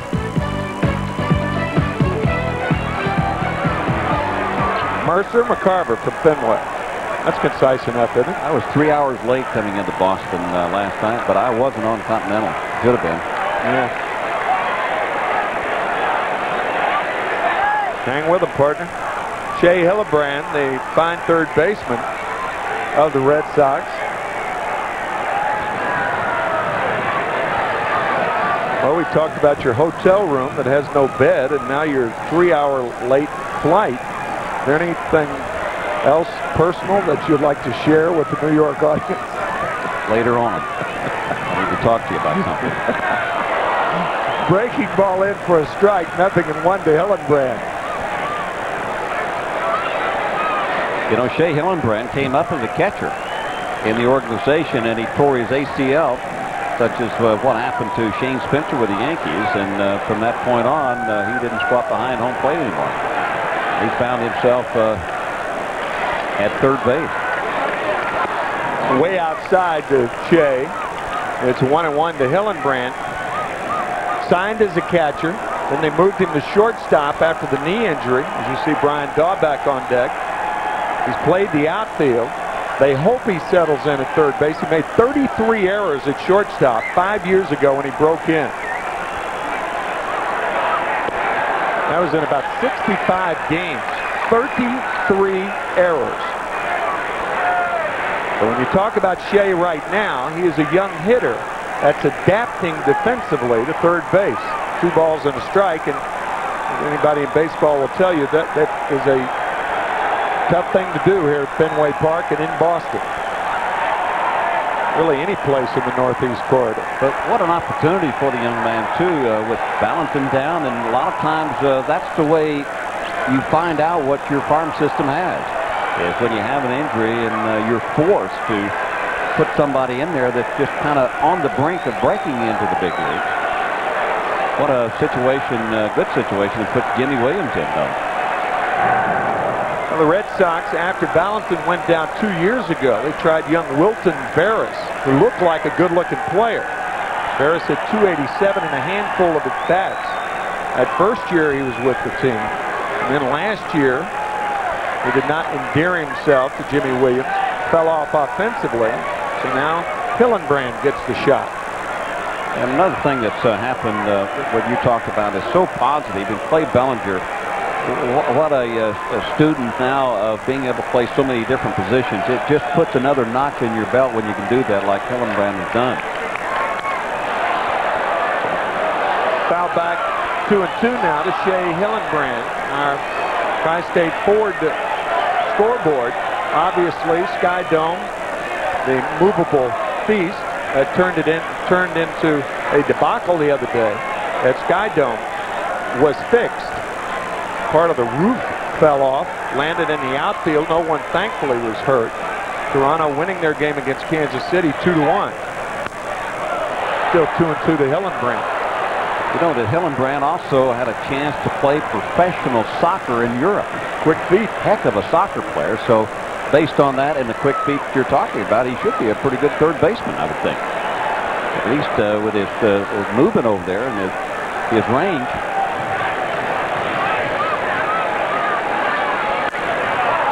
Popped up right side. Soriano giving chase. Paul O'Neill now in. There are 2 outs. O'Leary led off this inning with a base hit. Then Hedberg flied to center, and Hillenbrand flied to right. And that'll bring up Brian Daubach, the first baseman. The reason right-handed hitters don't hit well against Del Duque is because he just keeps them off balance. They don't pick the ball up off by him. The rookie Hillenbrand, I mean, way out in front on it looked like a breaking ball that kind of hung a little bit, but because of the pitches that Del Duque had thrown to him prior to that, set that pitch up. Right-handed batters batting only .190 against Del Duque last year. Left-handers, another story. Here's Daubach.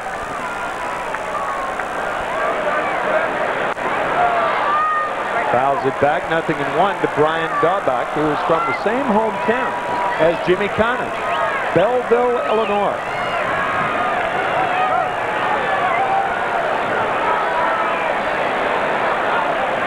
I know one thing, he's got power to all parts of this field, and one of the things that Rick Down talked to him about, keep it simple. Don't make it so difficult when you go to home plate. Try to take an all-the-field attitude. He does, and lines one in the right. O'Leary stops at second base as Daubach singles to right, and that'll bring up Mike Lansing. What I mean by all the field attitude, when you're a hitter, don't just think one area. Think all the field. Think about hitting the ball if it's out over the plate or away, going to left field. Don't try to pull it. But if it's inside like that there, take advantage of that hole between first and second. Yeah, we mentioned earlier how O'Neill has done it this year. Brocious and Martinez using all parts of the field in which to hit. You position yourself to handle any pitch, and that's really what Rick Down and Gary Denbo, the hitting instructors, talk about. Mike Lansing, the shortstop, flied to right his first at bat, and the slider outside and low. Not too many Ted Williamses around. You know, Ted was a dead pull hitter, and they all knew it. And he still made them pay for it. There's Rick Down, the Yankee organization in 1989. Both ball clubs with new hitting instructors.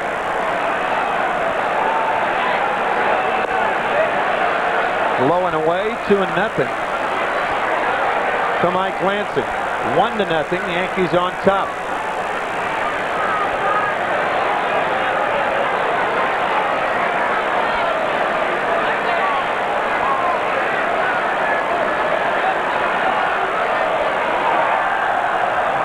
Had a look at Gary Denbo.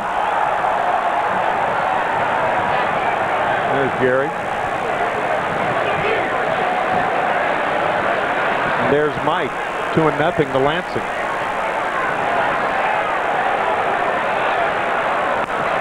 Fouled away. 2 balls and a strike to the Red Sox shortstop. You mentioned Ted Williams, Bobby. Ted's last home run in this ballpark, of course, against Jack Fisher. John Updike writing an article saying that Ted Williams went around the bases like a feather caught in a vortex. Ted, tall and lanky and lots of pop in his bat. Never tipped his cap. Popped up, right side. El Duque has tipped his cap to the Red Sox fans tonight. For after 4, he and the Yankees have a 1-0 lead.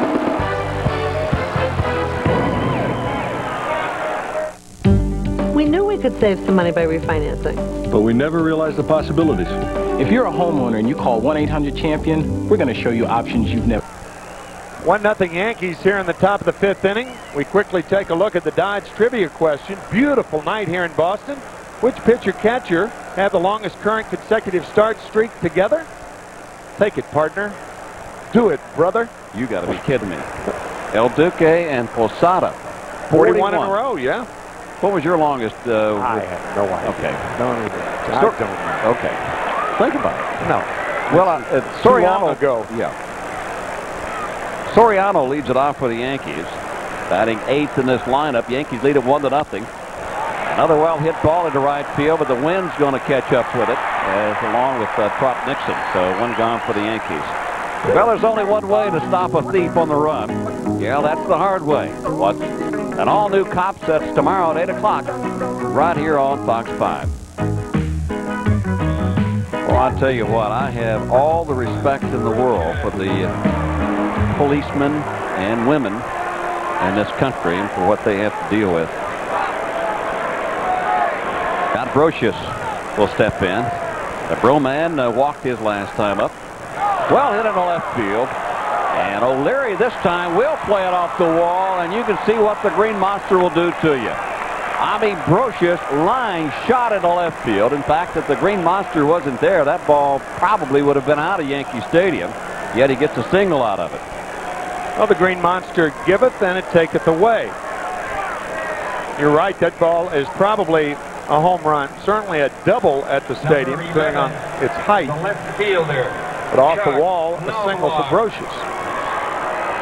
And Brocious continues his hitting. That's a 10-game hitting streak now for Scott Brocious. Scott has hit in all 10 games that the Yankees have played. Knobloch steps in. He's 0 for 2.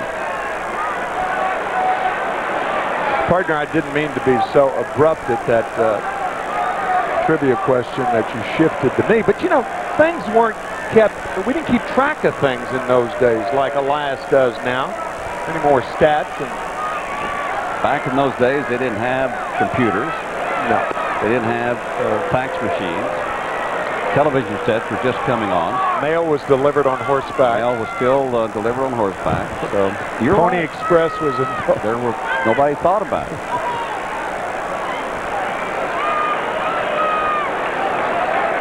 Lindbergh was yet to fly across the Atlantic. Right. The Industrial Revolution was just around the corner. Babe Ruth was still playing for the Red Sox. Civil War had just ended.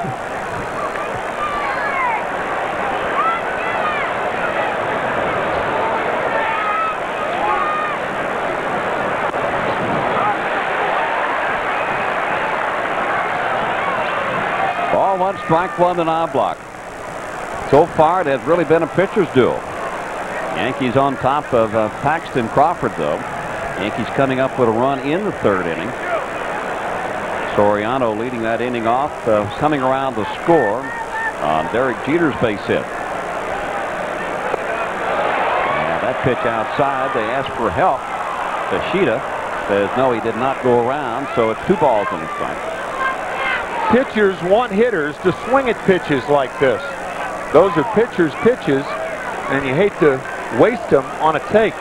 So a good hold-up by Knobloch, but yet again, indicative of how hard that wind is blowing in from left to home plate here at Fenway Park. And every time the Yankees have put runners on, it has changed Paxton Crawford and his approach to pitching to a hitter. That's when he got into trouble back in the third when he finally gave up that run. The only run of the game was because of runners on base. He was paying a lot of attention to them.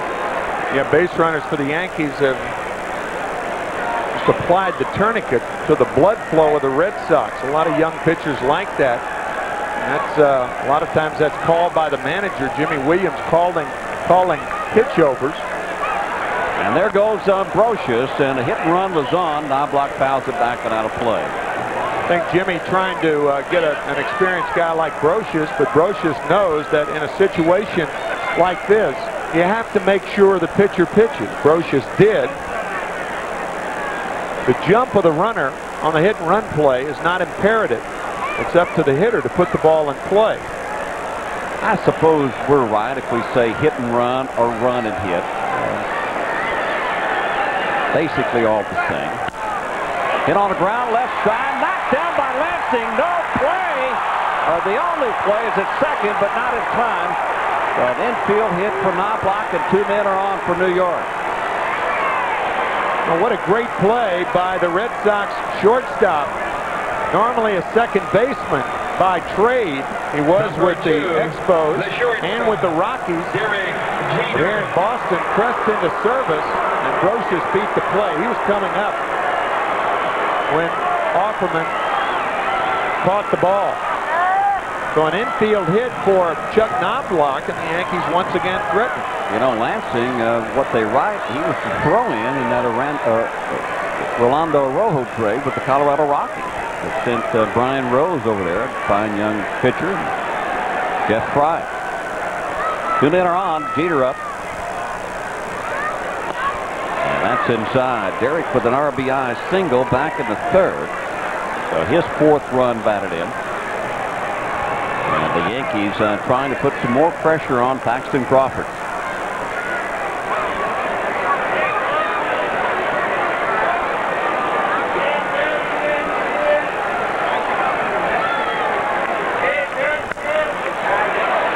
Hildebrand at third. Back to second, followed by Offerman. They're going to get the play at second, but they don't get the double play. and the Yankees keep it alive. Wow. This is a double play ball, particularly with Derek nursing that painful quad. It's still not healed, but Offerman's inability to complete the pivot cost the Red Sox momentarily.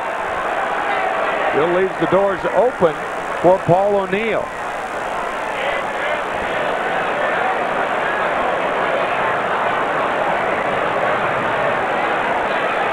Yankees still alive here in the 5th. Trademark of the Yankees, getting the 4th out in an inning. Have put a lot of dents in other teams for allowing them to do that. In last night's ball game, with runners on at 1st and 3rd, the Red Sox threw the ball to the shortstop. Jason Varitek was the catcher at that time. So if the Yankees elect to run tonight with runners on at 1st and 3rd, and they won't do it until there's 2 strikes on O'Neill, you might see a play to Lansing at shortstop from Hatteberg, the catcher. Like a semi-pro play, but it worked last night against Baltimore for Boston. Right side, this time Offerman will make the play to Dahlbach at first, so O'Neill will leave a couple of men on. Yankees got an additional out in this inning, but yet to bring in a run. They do lead it, though, 1-0, mid-5th. No. I said sell it. Call them up and ask them to give it all back. In this point-and-click, risk-it-all-on-a.com world, it's nice to know at least one thing doesn't go up and down. Wendy's Super Value Menu. Hi. Junior bacon cheeseburger, side salad, and a drink. Because everything is always 99 cents. Wait a minute. It's on us. It's there for you. Now Biggie size any Wendy's combo. You could win your choice of 3 exciting vacations at Universal Orlando Resort. Is it too late to choose something else? Drew and Mimi, don't touch the troll! Is that what your mom used to say to your dates? Together, they're bigger than anything. For 800 pounds of trouble. On the Drew Carey Show. Drew it 5 days a week. Monday at 6:30 p.m. on Fox 5.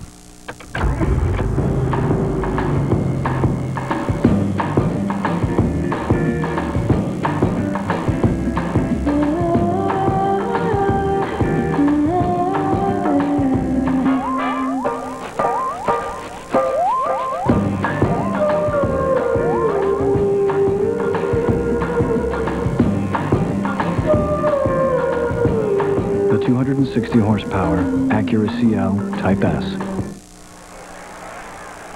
Well, the Yankees return home to battle their arch rivals, the Boston Red Sox, starting Friday the 20th and through Sunday the 22nd. On Saturday, April the 21st, be a part of the magical 1961 summer of, oh, what a year that was. All fans will receive a 61 cap courtesy of HBO Film celebrating the HBO movie 61. And on Sunday, April the 22nd, all fans and under receive a Hippo sponsored by HIP Health Plans, and tickets are now available at the stadium ticket window through Ticketmaster and also at the Yankees clubhouse store.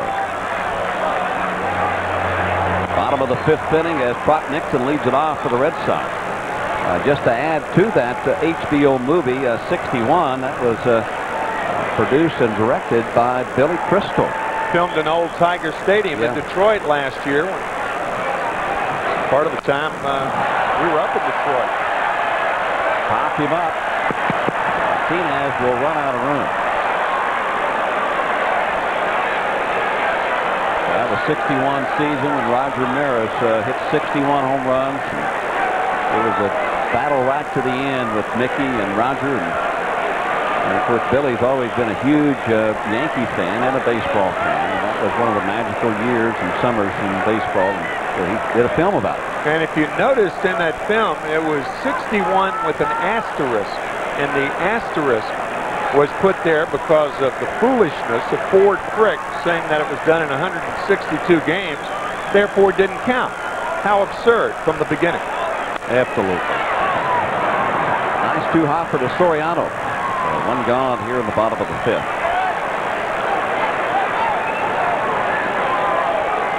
I've seen some pictures of the two actors that play Mantle and Maris, and the resemblance is incredible. I don't know the names. I'm sorry to say I don't know their names right now, but I don't either offhand. But the shot from the rear with the way Roger used to lean with that left shoulder down, and Mickey's lean with that right shoulder down is kind of scary. It was incredible. Jose Offerman takes a breaking ball strike. Offerman 1 for 2.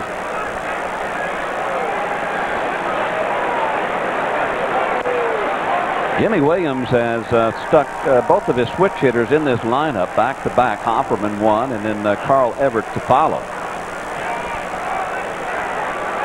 Pretty much no-nonsense type manager Jimmy Williams has been. And if there's a problem, first of all, if you go in to talk to Jimmy to try to get any information out of him, you can forget it. He won't say a word, whether it's about good things or about bad things. What goes on in their clubhouse stays in their clubhouse, and he certainly doesn't want to publicly say anything about any of his players. The advantage of a pitcher who could get the breaking ball over behind in the count. You could see how Offerman was sitting on the fastball. He got the curveball and was forced to take it.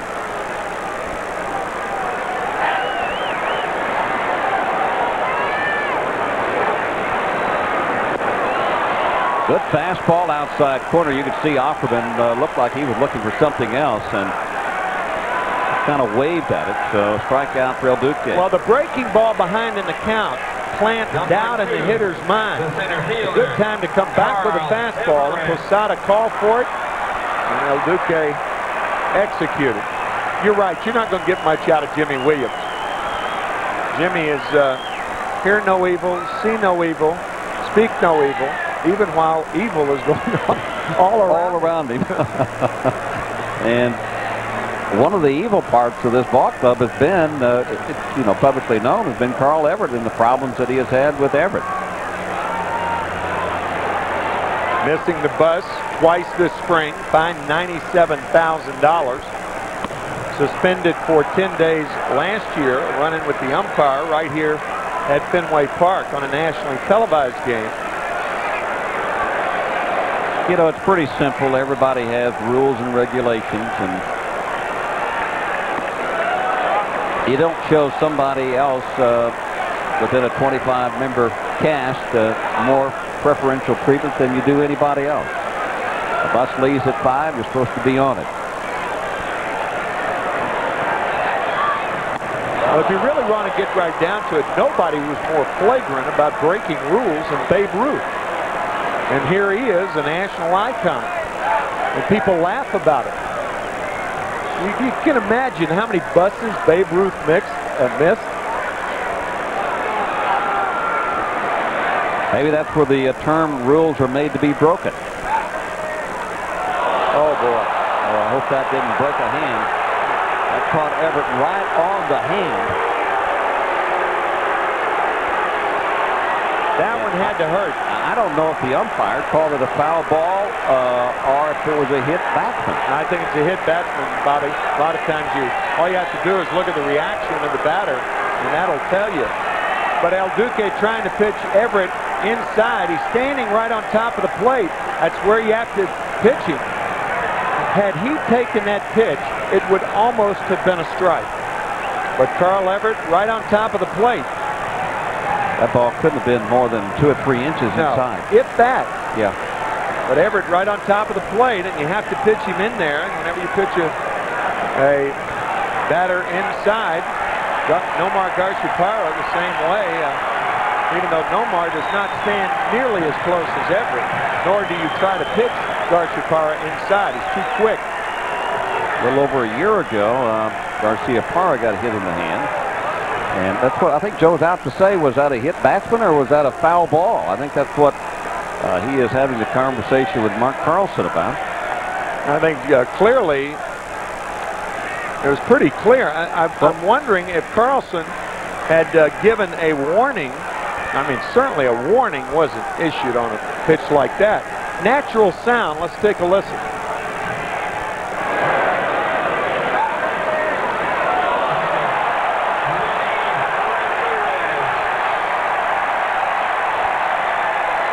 have been a piece of the knob and the hand. That's what I was. That's the reason when I looked at the umpire, I didn't see him make any pronounced call, and I think that's what Joe was maybe out talking to him about. So now with Everett on, that brings up Manny Ramirez. Manny has struck out his only 2 times up against El Duque. Foul back and out of play.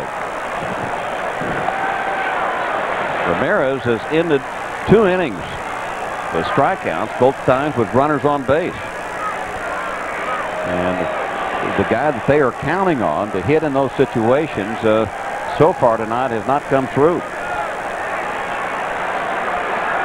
Give El Duque a lot of credit for working him around that batter's box, striking him out twice. Washington Heights is where Ramirez comes from, or lived there for quite some time. Quite a story and background.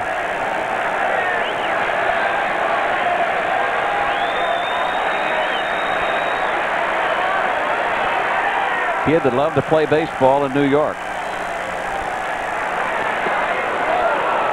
And because he was playing baseball and because he loves sports, kept him out of a whole lot of trouble. And the friends that he ran around with in that area, which was a pretty tough area, they were all into sports too. And here he is now, a superstar in the major leagues and making a pretty good salary. Yeah. Making a darn good salary. Yes, sir. A darn good salary. What did he sign for? $161 million or something like that? Enough.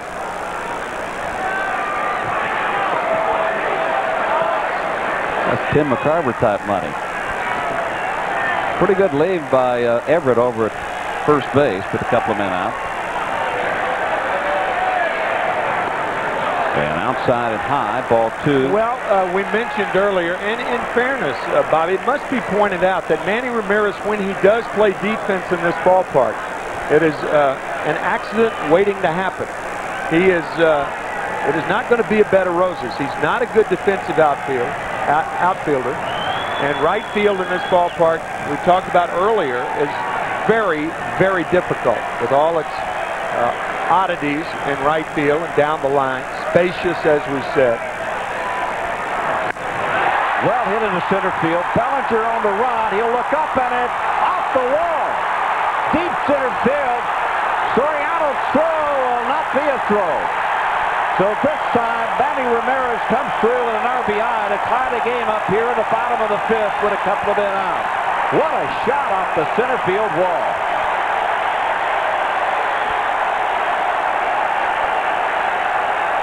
We talked about how the wind is blowing in from left field. Had this ball not been hit as hard as it was, it would not have hit the wall. Normally that ball's out of there. Carl Everett running all the way. There's no sense in looking at the ball when there are 2 outs. You keep running. Why look at the ball? The third base coach is going to tell you what to do. Well, he made it. And Troy O'Leary now will step in, and we have a tie ball game. Well, hitters like Ramirez, you give them enough chances. Oh, yeah. They're going to hurt you. Like Ramiro Mendoza now getting up. Huge plus for the Yankees when they got him back this year. 91 pitches now for El Duque, almost the same exact number that he threw in his last start. But it was the same number, 91. Not almost.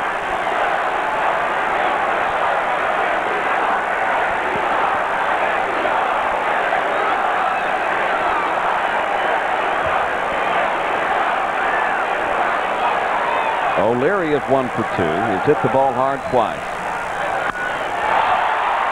In the right field. O'Neill puts it away, but it was the hit batsman. And then the double by Manny Ramirez, knocking in his 10th run for the Boston Red Sox. We have a tie game as we go to the 6th.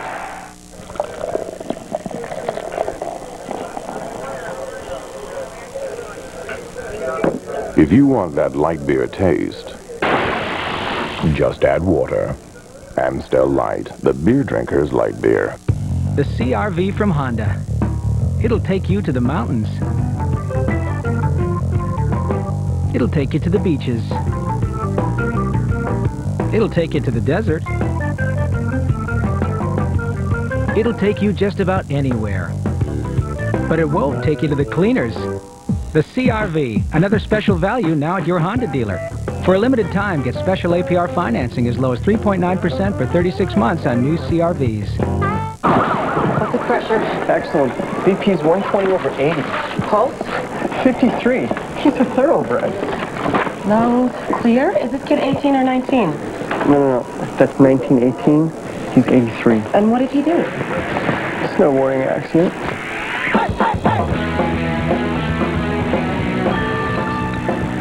Biotech can improve your life. See what it can do for your portfolio. The iShares NASDAQ Biotech Index stock. Ask your advisor.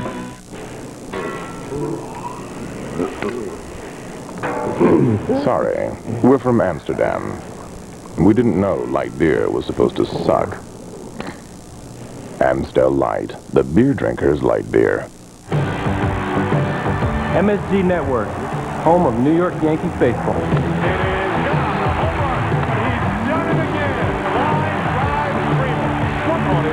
Strike three. A home run for Jeter, and he makes the catch. Oh! Swing and a miss. Strike three. He's looking up. He is gone. This game is over. MSG Network. It's more than just a game.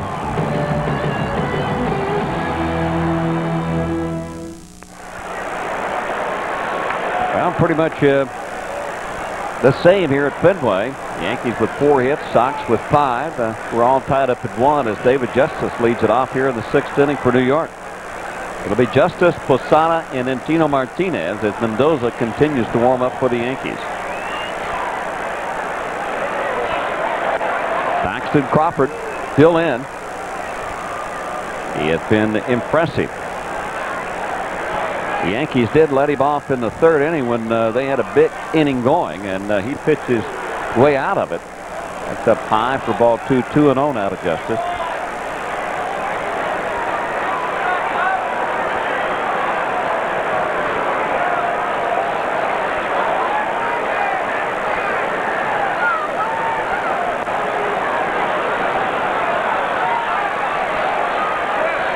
See if Joe Torre turns David Justice loose here on a 3-0 count. The wind is not affecting balls to right field, but is to center and left. Justice with 41 home runs last year. The most he has hit in any one season in his career.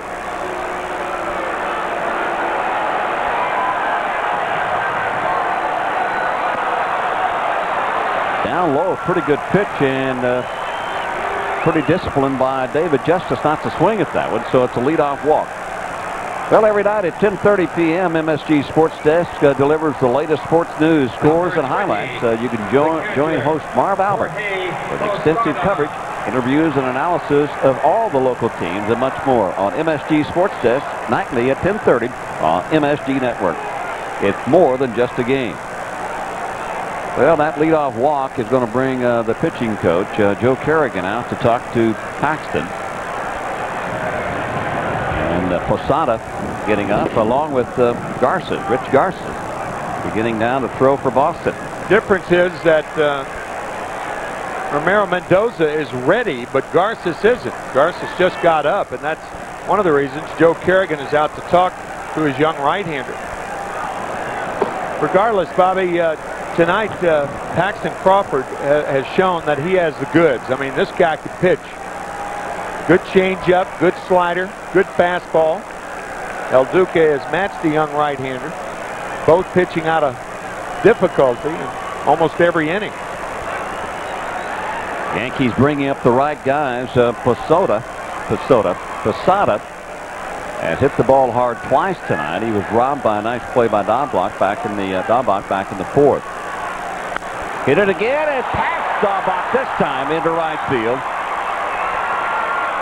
Justice had to hold up just in case Dahlbach caught that to keep from being doubled off. So Posada with a base hit. The Yankees with 2 men on, nobody out. You're right. Had Justice taken off, he gets to third base, but there's no way he can take off. This is really excellent instincts by David Justice. One step and stops. Watch. And back. The ball just missed hitting him. As Dahlback is diving, that is a very difficult play when you're on at first base. Your instinct is to go forward. Almost always caught in between, but very, very good base running by Justice in avoiding the line drive. Yankees putting pressure now on Crawford. Tino Martinez. In the dirt, and a nice stop by Hedberg. I thought that ball may have hit Tino. That's some play by Hedberg. Wow, what a play. Fastball about 3 feet in front of home plate. Hedberg staying with it. Outstanding play by the Boston catcher. You know, those types of pitches from a young rookie right-hander indicates to me that he was trying to do too much with a pitch. Trying to break off too big of a curveball.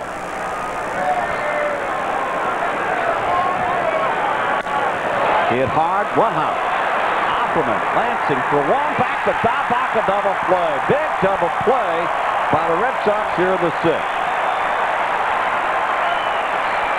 A double play ground ball is an odd pitch because the pitcher wants the hitter to hit it hard enough to complete the double play. Tino does, and the Red Sox get it. Sometimes as a hitter, if you don't hit it hard enough, they can't complete the double play. One of the quirky things about this quirky game at times. Yeah. Lansing has played pretty solid at short as Bellinger bats for the first time in this game. He replaced Coleman a couple of innings ago. We suspect that Michael Coleman, who started this game in center field, hurt himself in his last at bat. Bellinger went on. It appeared that maybe Coleman, which we don't have any word right now, we're just merely guessing, maybe it hurt his hamstring.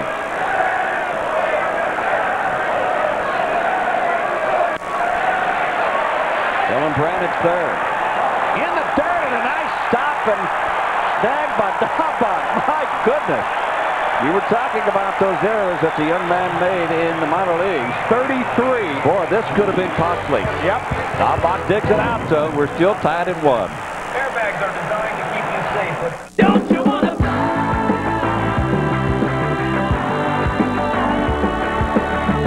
When it's built tough, and it's a whole lot of fun, you can play all day.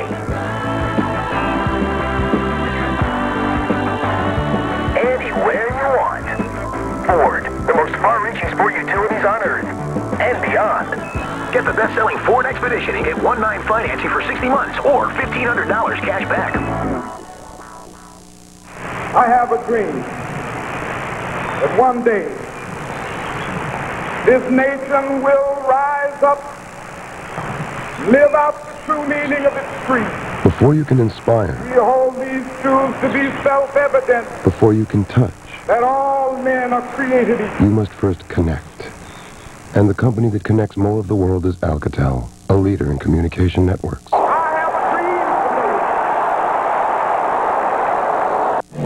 This spring, see the movie with no Academy Awards. Boys got something to say to me? Why don't you talk into the microphone? Joe Dirt. Rated PG-13. Now playing in theaters everywhere. Introducing the 2001 Hyundai Accent. It comes with the freedom of the Hyundai Advantage, America's best warranty plan. I don't have to worry about my car because I'm covered under the 10-year warranty. And the Accent has the standard features you want. At just $8,499, this is one new car that's very easy to drive home. Get the 2001 Accent for just $8,499 at your Hyundai dealer today.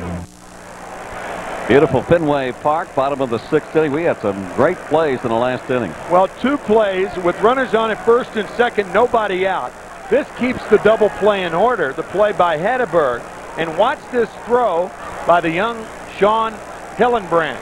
This is not a short hop. It's an in-between hop where the catcher has to make the play.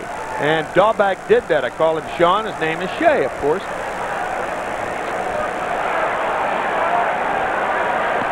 Well, we've got New blood out on the mound for the Yankees. Ramiro Mendoza will come in to face the Red Sox here in the 6th inning.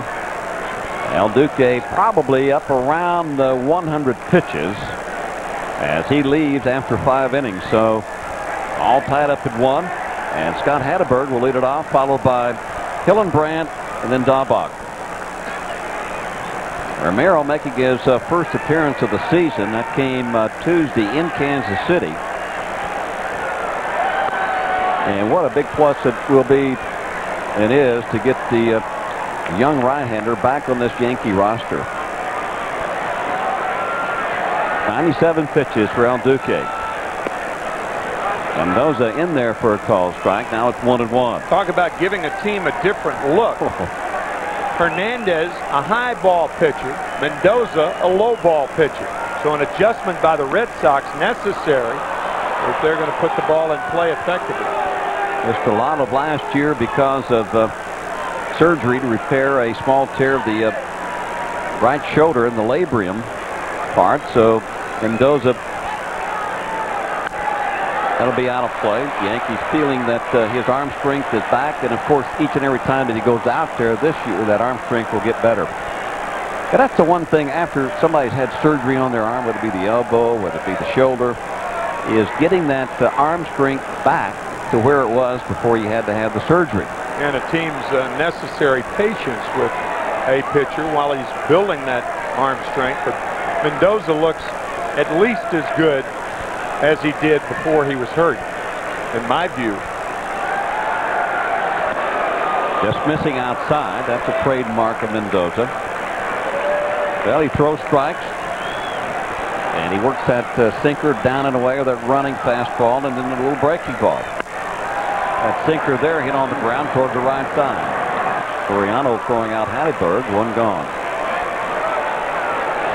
Well, tomorrow we've got quite a pitching matchup. We got the Rocket Roger Clemens, and he will face off against Pedro Martinez. 8 Cy Youngs going after it against each other tomorrow. Clemens is 2-0, Martinez 1-0 this year. Quite a matchup. These are the kinds of matchups you live for. We're going to have it all for you right here on Fox 5, starting at 1:05. Hillenbrand with a 9-game hitting streak on the line. He is 0 for 2 tonight.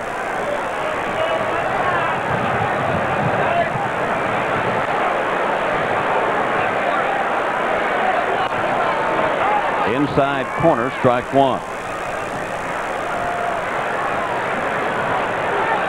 Mendoza works quickly.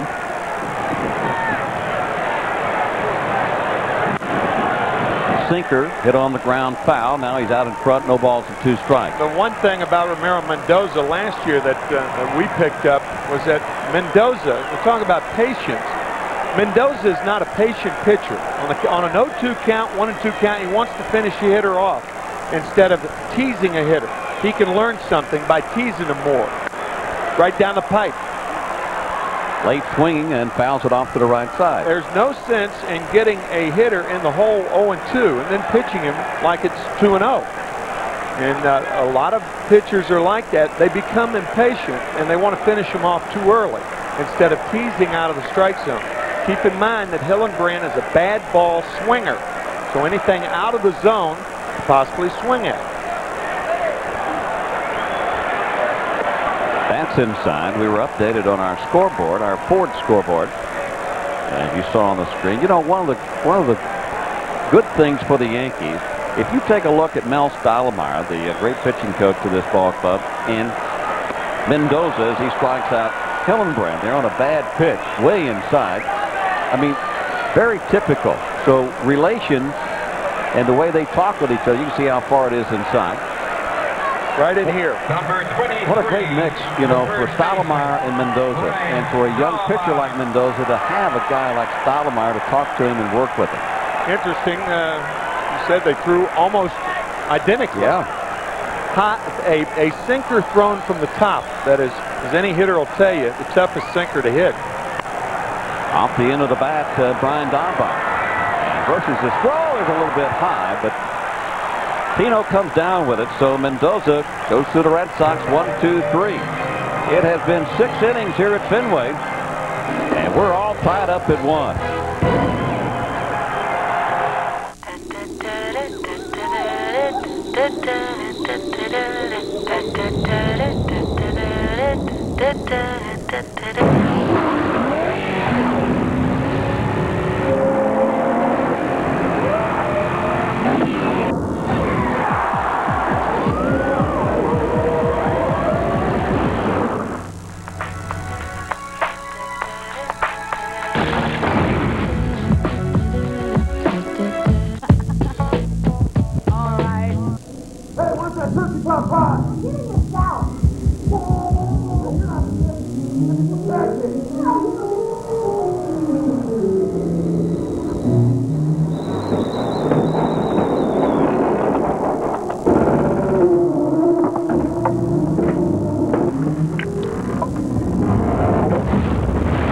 When you're ready to buy a home, we'll help you get a loan. At Washington Mutual, we write our own approval rules. That's the power of yes. Tomorrow, it's a classic rematch between two of baseball's greatest pitchers. It's Roger and the Yankees against Pedro and the Red Sox. Don't miss the showdown on the mound. Yankee baseball, tomorrow at 1 p.m. on Fox 5. Tonight at 10, catch all the Yankee action. Then watch the 10 o'clock news for post-game interviews and more. Don't miss the Yankee highlights on the Fox 5 10 o'clock news tonight. Well, Jerry's show is on the air and everyone is watching. But are his friends laughing? You can watch Seinfeld tonight at 11 o'clock. And it's right here on Fox 5. Now, if you're not laughing right now, when that show comes on, you will be. And nobody is laughing here at Fenway. Anything but a laugher, huh? Anything but one. We're tied at 1, and we all have 5 hits apiece. And Rich Garces now, a new pitcher for the Red Sox. Joe Castiglione, who has done the radio for the Red Sox for a lot of years, leaning over when El Guapo came in the game. El Guapo, literally translated in Spanish, we think means the handsome one. So the handsome one's in there to pitch. Not for his looks, for his fastball. And Soriano sends one high and fairly deep into center field. Everett turned one way and finally catches it out there in that Bermuda Triangle. Good play by Carl Everett. And he ran it down a long ways, 400 feet away. Bobby, we talked about how the ball explodes off Alfonso Soriano's bat. And even against the wind, where the wind had a chance to take this ball and hold it up, Soriano hits it deep into right center, and Everett flags it down. That wind held that ball in the ballpark. Now Scott Brocious takes one outside for ball 1. Well, Rich Garces, 6 foot, 250 pounds is what they have him listed. But he's got a live arm. Got a good foot-finger fastball and a curveball. He's a lot like Ramiro Mendoza. His fastball is. Doesn't sink quite as much. A little better breaking ball. But the ball's on top of the hitters quickly. Off the end of the bat, and Opperman is out behind second base to make the play. Well, I guess that the bleacher crowd here at Fenway has taken on to Rich Garces, because that's what they were talking about when he came into the ballgame while we were on break, was El Guapo, El Guapo. That's what they were hollering. El Guapo. And that's when Joe enlightened us the fact that it means the handsome one. From Venezuela. And like Mendoza, he's got a rubber arm. He can throw a lot of innings. Knobloch stepping in.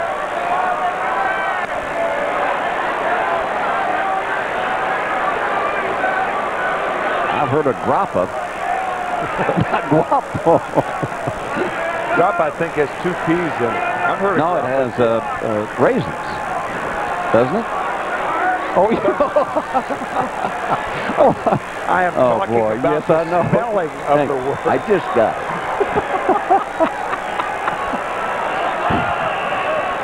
That'll go down. Fly ball into right field. Nixon puts it away. So Garces real Garces did the same as Mendoza. 1, 2, 3. We're still tied at 1.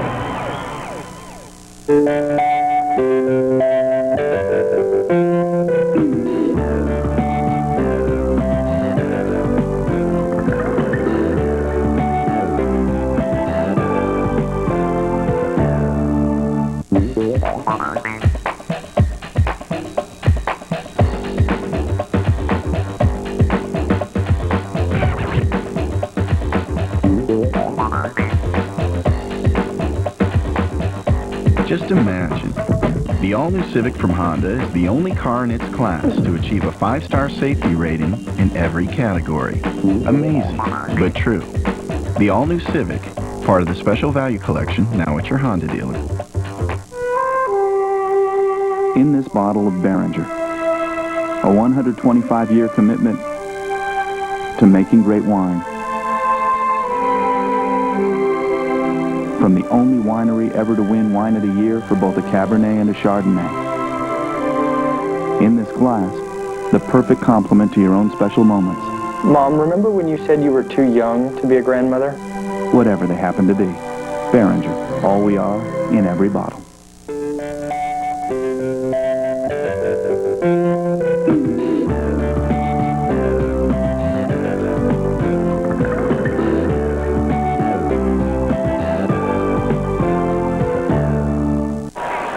Now batting for the Red Sox, number 3. All tied up here at Fenway. We're going to send you back to our New York studios, and John Rowland on the update of the news. All right, thanks, Bobby. Thanks, guys. Coming up right after the game, rap star Jay-Z is in court tonight, facing gun charges. We'll have the full story on his arrest.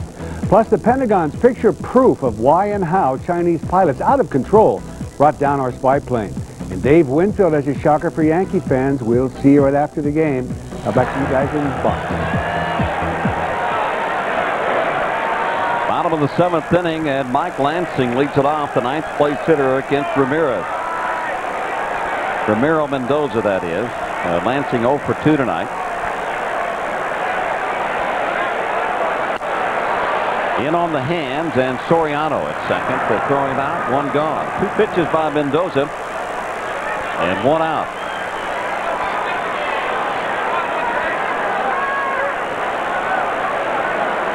Got to bring up Brock Nixon. Number 7, the right fielder. Nixon officially 0 for 2 tonight. He has been to the plate 3 times. He walked back in the 3rd. Timely base hits by both ball clubs that has produced 1 run. And right now we're into the bullpens from the respective clubs. The pitch is up high to Nixon. What Mendoza will do for you, but most of the time Mendoza is not up in the strike zone. He is down, down, down. He works from the knees on down.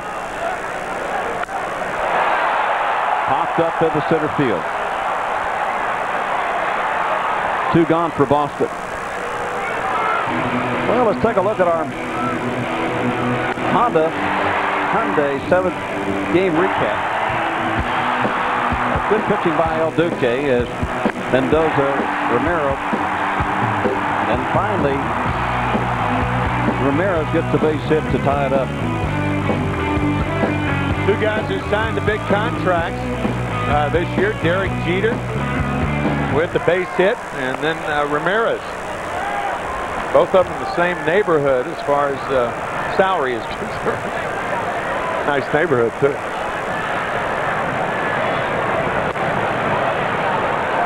Well, 2 gone now, and Jose Offerman.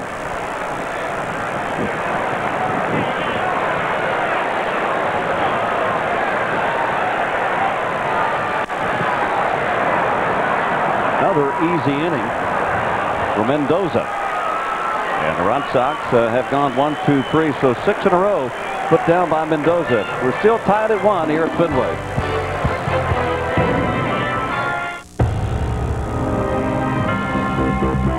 Legendary Jeep vehicles continue to receive more and more and more awards. Now it's time to reward you with the Jeep Rewards program. For For a limited time, you can get 0.9% APR financing or a $2,000 cash allowance on both Jeep Grand Cherokee and Cherokee. So reward yourself today. Drive home one of our award winners. It's better than taking home a trophy. See your Jeep dealer today.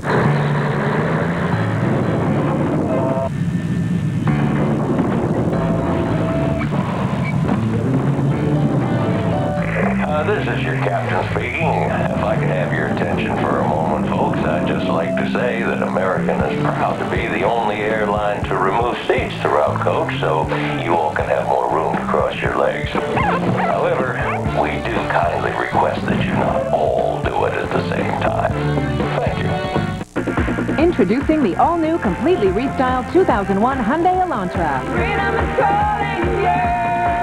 The warranty for best in America. You feel secure and you know you have someone to rely on. The Elantra comes with the freedom of the Hyundai Advantage, America's best warranty plan, with standard features including air conditioning. All this plus automatic for just $12,799. It all adds up to a great value. Freedom is calling, here I am. Hyundai and the Jimmy Fund, helping kids fight cancer.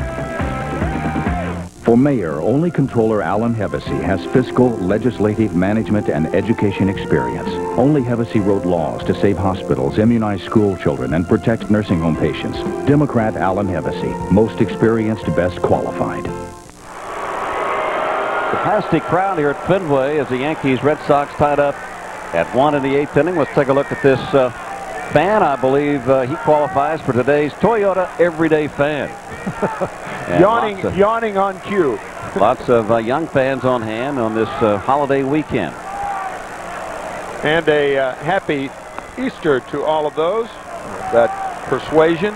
Beautiful weekend. One of the best weekends of the year. And certainly as far as baseball is concerned, the opening weekend between these arch rivals, the Red Sox and the Yankees, and giving you tonight about what you would expect. 1-1 after 7, and Derek Jeter leads it off against the third Boston pitcher, Rob Beck. Rich Garces won an inning. Paxton Crawford with a good, strong game. As you see, the New York fans and Red Sox fans even sitting side by side, Robert. Sometimes you have to do that in the same family. Yeah. Derek, an RBI single. Fouls it off. 0-1 to Derek Jeter. Now, you talked about Mendoza's arm problems. And certainly a long way back from rehab and stuff like that once you get the arm operated on. Well, Rob Beck can certainly empathize with that. Operated on a couple of years ago. Traded as damaged goods from the Chicago Cubs, and here he is with a strong arm. I mean, here's a guy with 51 saves one year with the Cubs. And Jimmy Williams now using him as a setup man, and maybe once in a while use him in that closer's row, but pretty much has gone to Derek Lowe.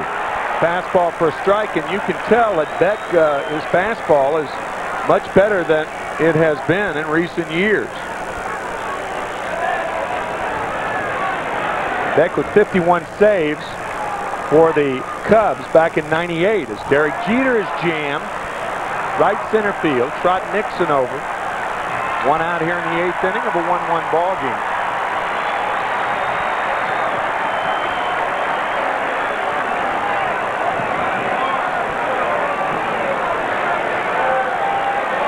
Paul O'Neill is hitless on the night. He did walk in the first inning. But the key at bat tonight, with runners on at second and third,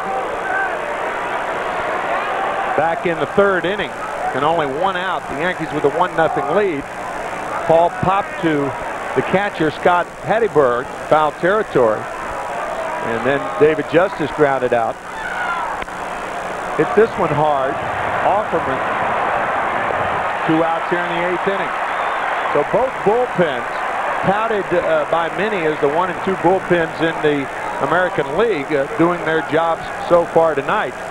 Not a base runner off of the bullpens so far. Here's Justice. Interesting philosophy from Rod Beck. He says every year I try to go out and not walk more than 10 batters during the course of a year.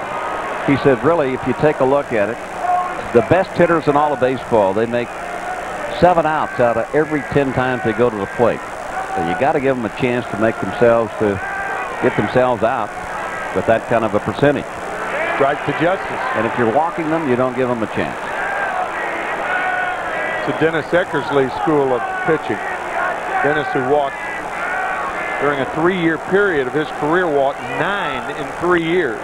Justice check swing. You know what happened? David Justice got himself out as Rob Beck does in the Yankees here in the 8th inning after 7.5 here at Fenway.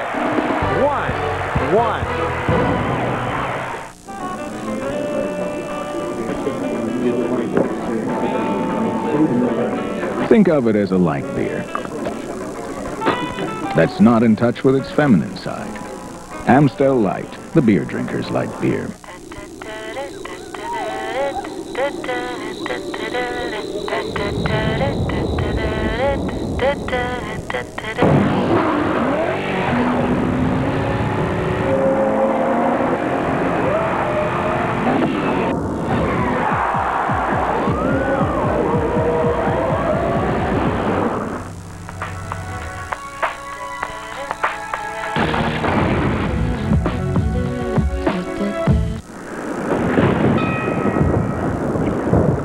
Tell me again, why we didn't call you buddy, Maui?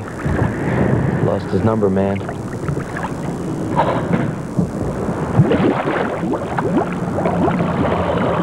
Need a number?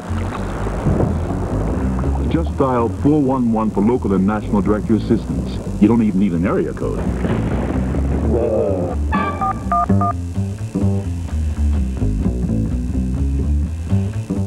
Jerry's show is on the air, and everyone's watching. Oh, he's horrible, horrible. What a sellout. Give me that remote. How could anyone not like him? On the next Seinfeld. Tonight at 11 on Fox 5.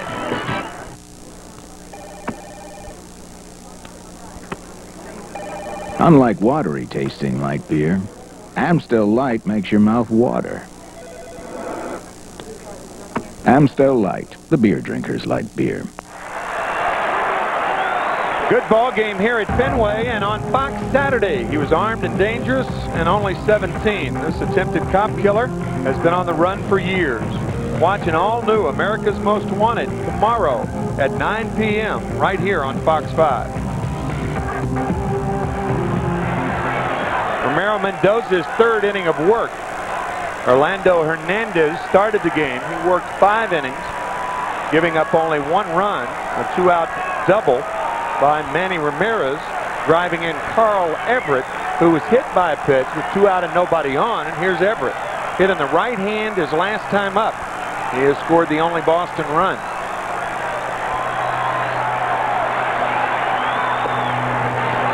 Strike 1 to Everett. Everett stands as a threat to Mendoza because he likes the ball out over the plate. Mendoza has to keep it away to be effective. However, he drops that curveball in there. Now it's 0-2, Everett in the hole. What a beautiful pitch and a perfect pitch by Mendoza.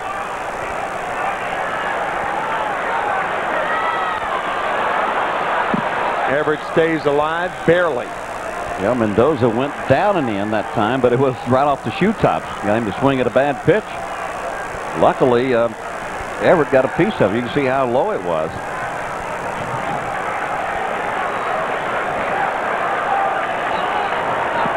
Got him.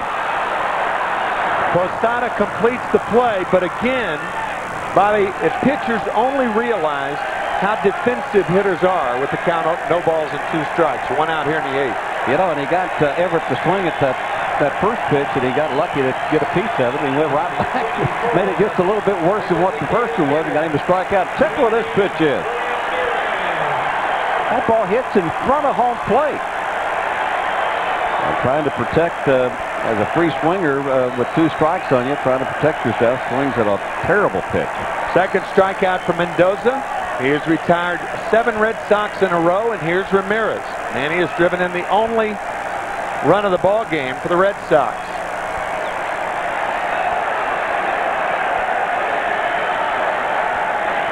There's the strike. Well, in the 5th inning, Ramirez with a shot off the center field wall. Timely hitting with 2 outs. That scores Everett, and that's where we end up right here.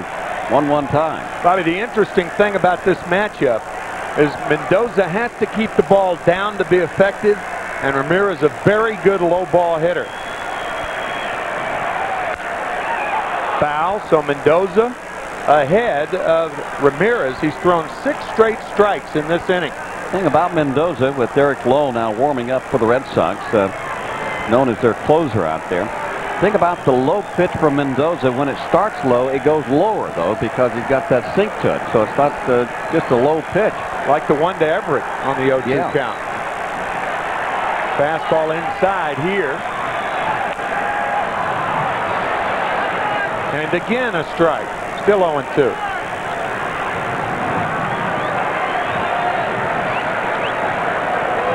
Certainly, you don't want to take a location that's the third best location of your pitches. He's going to stay with his strengths, and that would be the sinker ball. I wouldn't be surprised if he doesn't throw another one in the dirt like he did Everett, if Ramirez will chase it.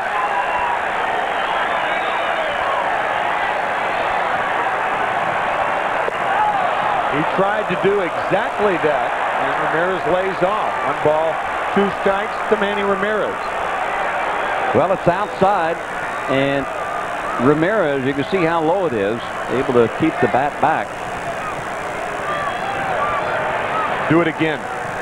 Well, that's the reason we talk about pitchers pitching in front of the hitters. They got so many other weapons that they can deal with when they're doing that. Back inside. And the sinker down. Derek Jeter, an easy play, gets Ramirez 2 outs. Boy, that sinker from Ramirez is lethal tonight. It's nasty, isn't it? Man. And he's got precision control with it. I think he's only thrown about 2 breaking balls since he came into the ball game. But watch this sinker. This pitch is down. That's what Manny Ramirez likes, is the pitch down. It's out over the plate. He likes that too, but it's sinking. And it's sinking about another foot from there. Troy O'Leary takes the breaking ball. So he's mixed in the breaking ball very well. Stuck with his sinker. There are 2 outs, nobody on. A 1-1 game, bottom of the 8th. First meeting of the year between these 2 teams.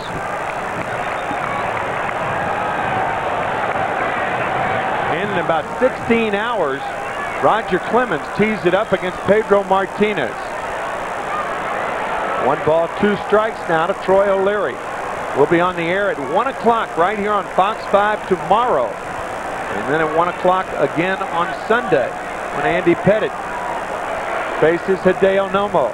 And then MSG carries the 11 o'clock game on Monday morning.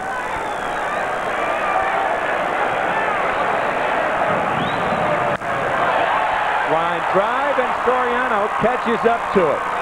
Ramiro Mendoza has retired 9 Red Sox in a row, and none have come close to putting the good part of the bat on the ball.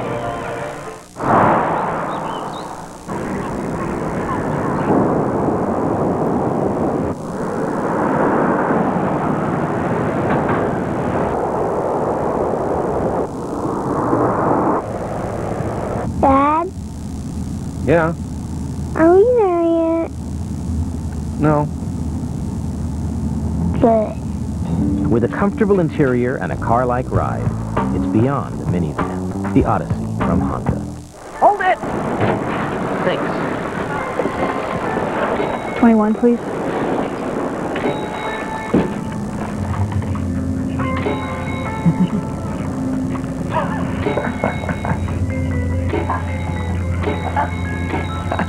Like playing around with stuff? Well, at Best Buy, you can play around with anything you want. Actually, that's half the fun. Best Buy, go ahead. Turn on the fun.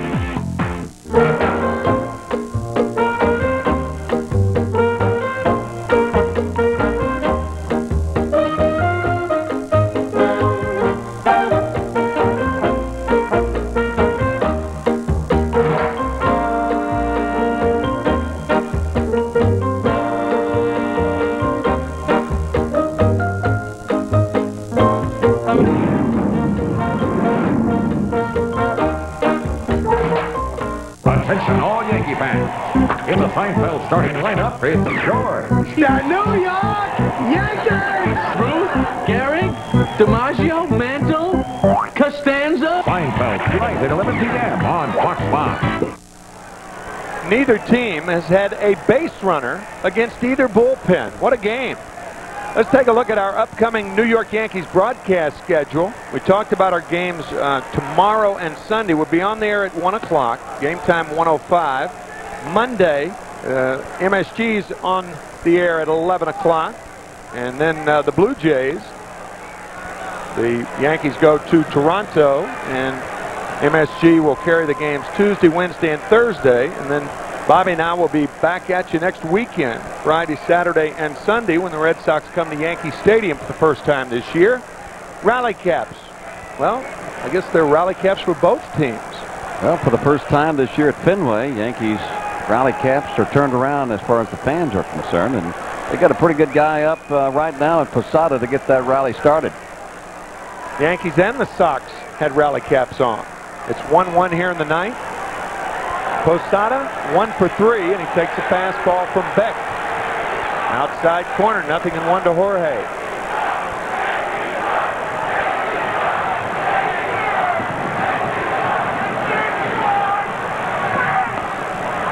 That's the splitter. Outside corner. Posada thought it was either low or outside or both. 0-2. Well, it's been a pretty wide plate tonight for just about, well, for everybody, for both ball clubs. You can see that pitch looked like it was outside. Posada down on the fastball. 1 out here in the ninth.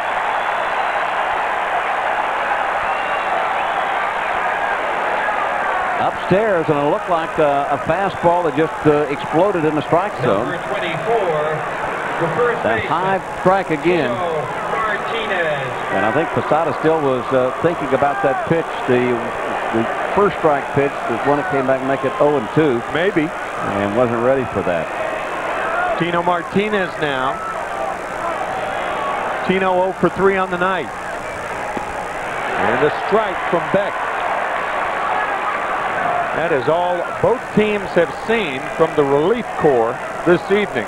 One strike after another.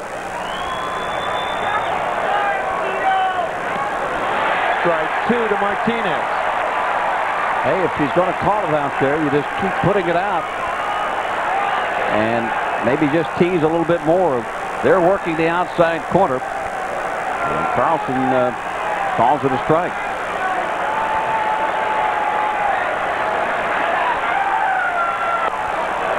There's a ball high. 1 ball, 2 strikes to Tino Martinez.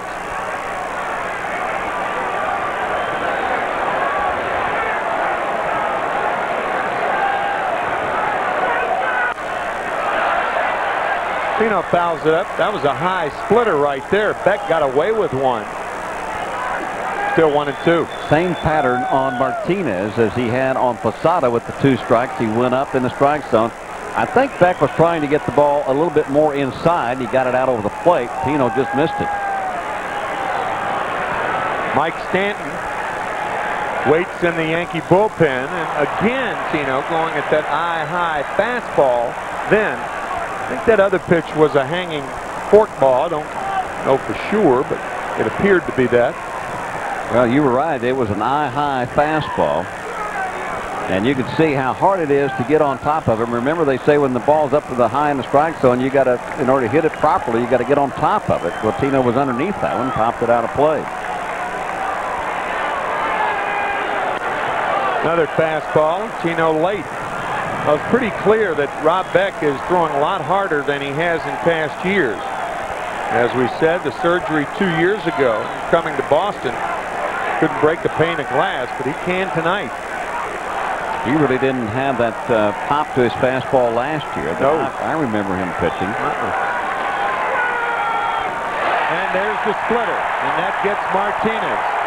There are 2 outs here in the 9th inning, and that'll bring up Clay Bellinger, their center fielder. Boy, the equalizer. Upstairs, upstairs, upstairs with hard stuff, and then you break off that split-fingered fastball. You change the eye level. Instead of looking up, you're looking down. He went from the attic to the wine cellar. Bellinger, who came into the game in place of Michael Coleman, who pulled his right hamstring. And the breaking ball to Bellinger's in there. Strike one to Clay. We did get word that Michael Coleman left the ball game because of a problem in his right hamstring.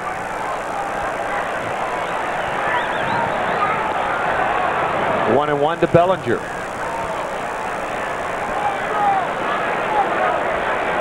So if that's the case, and Bernie is not back here tomorrow, the Yankees are left with Bellinger to play center field.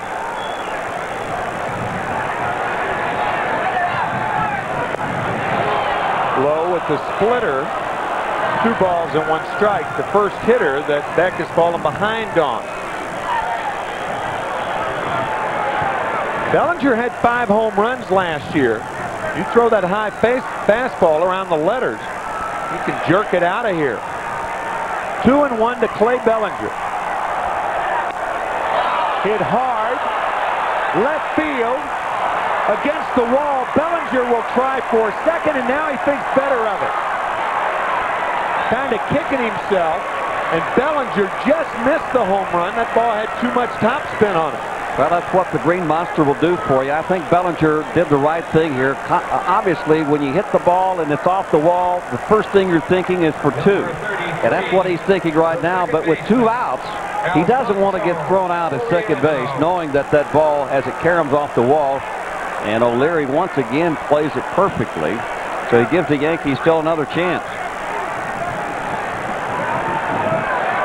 Here's Alfonso Soriano. He has scored the only Yankee run of the night. He's 1 for 3. There goes Bellinger. Beck steps off, and Bellinger's thrown out at second base. It's a timing play. Bad timing on Bellinger's part. The Yankees are retired in the 9th inning. They did have a hit. But it's Boston coming up in this tie game as Bellinger is erased at second. Beck steps off, throws to Offerman, and we will be back right after this. Rain, stop. Traffic, yield.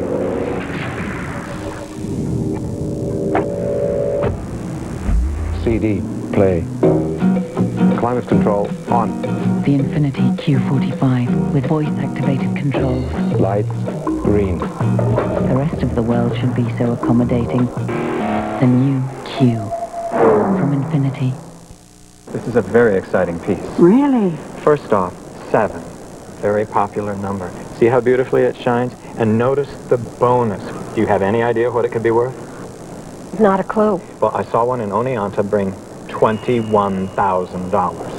Oh, my. Oh, my. How much did you pay for this? $2. You have a very good eye. Not really. There are hundreds of them down at the grocery. Bonus 7's new from the New York Lottery. Over $31 million in prizes. The date had changed, and now he had to. Fortunately, we were close and ready, which meant he was too. Click and mortar at the Men's Warehouse. You're gonna like the way you look. I guarantee it. 1.9% financing, plus $1,000 cash back. Inch for inch, pound for pound, dollar for dollar. Mercury Grand Marquis is the best value in its class. Now, during the Mercury 5-star sales event, get 5-star safety, 5-star appointments, and lock in both low 1.9% financing plus $1,000 cash back on Mercury Grand Marquis. See your Mercury dealer or dareToCompareMercury.com. Bottom of the 9th inning, and if the Yankees expect to win this game, they have got to go into extra innings. 2 key plays in this game. In the 6th inning, first and second, nobody out for the Yankees. A key stop by Hedberg. That kept the double play in order. Then with David Justice on at third base, a fine scoop by Brian Daubach. And those 2 defensive plays have been the difference in this game as Stanton comes in.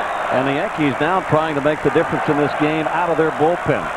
One of the strengths of this New York ball club, being a World Championship ball club, is the strength, has been the strength of their bullpen. We saw it Mendoza. They're so happy that he is back. Now Mike Stanton has played such a huge role Stanton's role most of the time is getting out tough left-handers, but he also can get out right-handers. Ramiro Mendoza came in, faced 9 batters, struck out 2. Number 33. Had 4 ground ball outs, 1 harmless fly ball to center, and a looping liner by Troy O'Leary. And here's Jason Varitek to pinch hit for Scott Hatteberg. So it's Varitek against Stanton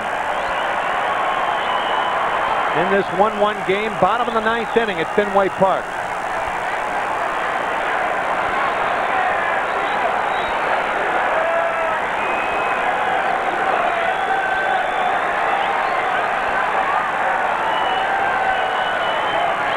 Varitek's first plate appearance, of course.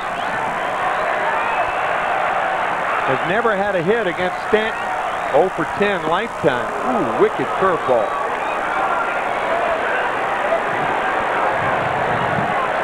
Pitchers made those types of pitches to hitters. We would be here until Clemens and Martinez start tomorrow. It'll still be 1-1. Fastball is wide. Ball 1 to Varitek. 1-1 to Jason. On deck, Shea Hillenbrand, the third baseman. Varitek, a switch hitter. Not had a hit from the right side yet. Pops this one up. With the wind blowing toward the bleachers, it's an odd wind. That ball earlier in the ball game would have been, in all probability, out of play. As it stands, it stayed in for Tino, who makes the play. Number 29, the third baseman, Shea Hillenbrand. Wind serving almost to knock the ball down, like it does in golf a lot of times. You think the wind's behind you, but it's not. Early in the season, the wind normally blows from left field to right field. Now, when the summer comes along, the wind sort of shifts. And if you're going to have wind, it blows from right field to left field. Here's Hillenbrand. Just misses inside. Shea 0 for 3 on the night.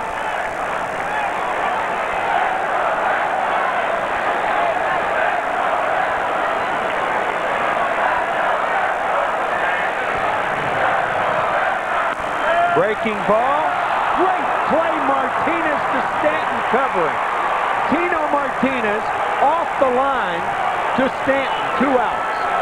Well, we talk about Tino Martinez and the fine play at first base. I think he's the best first baseman in baseball today. I've seen that play made time after time after time, as solid as anybody. And once he makes the great play, he makes the good throw to the pitcher, covering at first base. Watch this throw. He breaks no stride, and he steps on the bag. He is certainly, in my view, the best right-handed throwing first baseman. There are some very good fielding first basemen in the game. Rafael Palmeiro does not have the range that Martinez does at first base. John Olerud does. John, the fine first baseman for Seattle. David Segui, generally acknowledged as an excellent fielding first baseman. J.T. Snow, the San Francisco Giants. I think it's time for Tino Martinez to win a Gold Glove. Tino on the line, or close to the line here, with Brian Daubach, the batter. One thing about Tino is the routine plays are always made. And the occasional spectacular play, the diving play just made on Hillenbrand, rarely see him messing up a routine play. Low to Daubach, 2-0 to Brian Daubach. Fenway fans and also the Boston Red Sox see why the Yankees have won 4 out of the last 5 World Championships and also the last 3 in a row. Fine defensive play, solid bullpen, solid started pitching. Very seldom makes mistakes. 11 in a row retired by the Yankee bullpen tonight. 9 by Mendoza, 2 by Stanton. 2 balls, 1 strike to Daubach.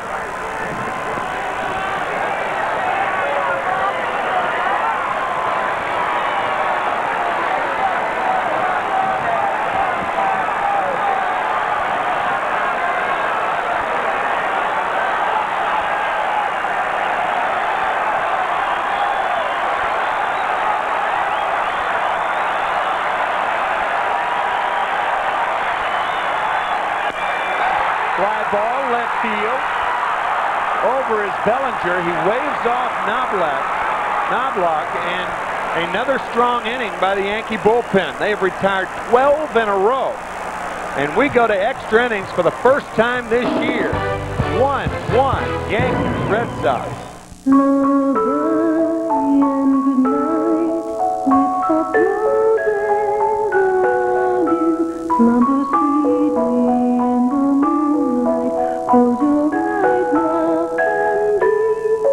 Ford Windstar is the first minivan to earn the government's highest quadruple 5-star safety rating. Sleep tight. Now get a Windstar and get 0-9 financing for 60 months or $2,000 cash back. Visit your Tri-State Quality Ford store today.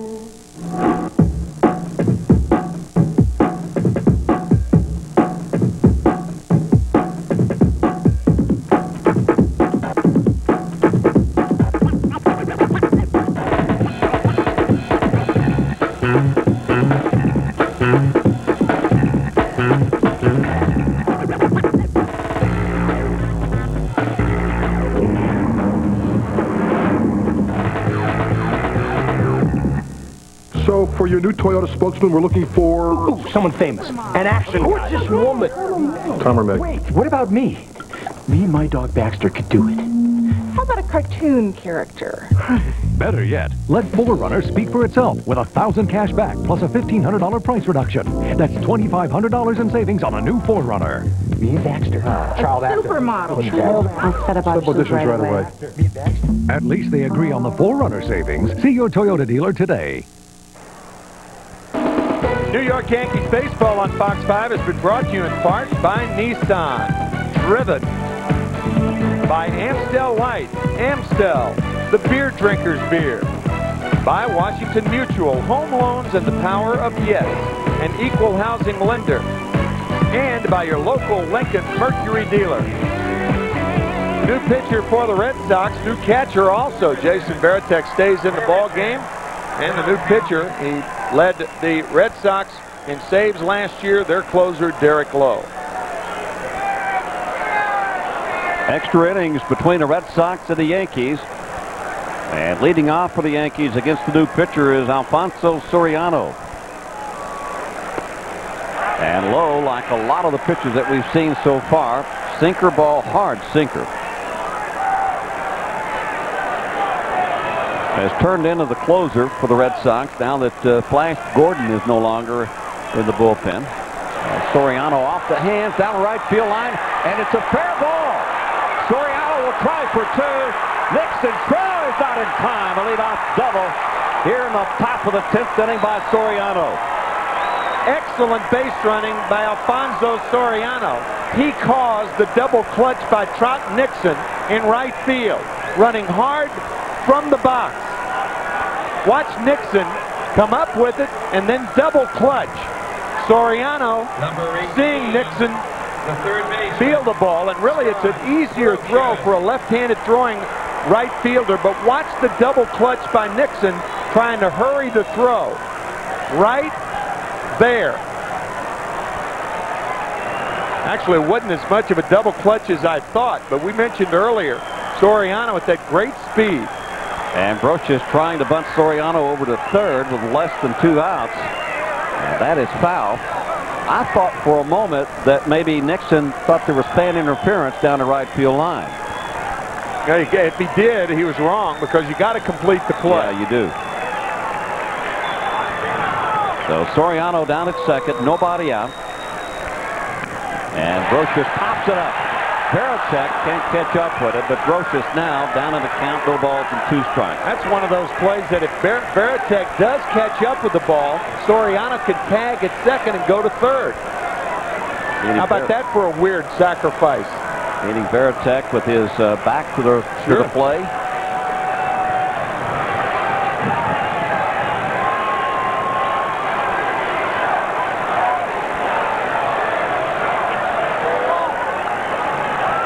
Follow the bouncing ball. That's what Nixon did, but the wide throw at second to get Soriano. Right on the line. That pitch low and outside to Brochus. Now it's a 1-ball, 2-strike count. Now Scott will try to turn the bunt into a ground ball to the right side to move Soriano to third. Any way to get him to third base. Another pitch down low as Lowe tries to entice Brocious to hit that sinker. Well, you talked about Derek Lowe and the saves last year, 42 saves for the Red Sox. Right down, he could get a loss as Soriano takes off with a pitch, almost gets hit by the ball, stopped, tags at third base and comes on to score, and the Yankees take a 2-1 lead. How about that? So many things happened on that play because had Soriano not taken off, Hillenbrand doesn't leave his position. Soriano's almost to third. Watch Hillenbrand going toward the bag.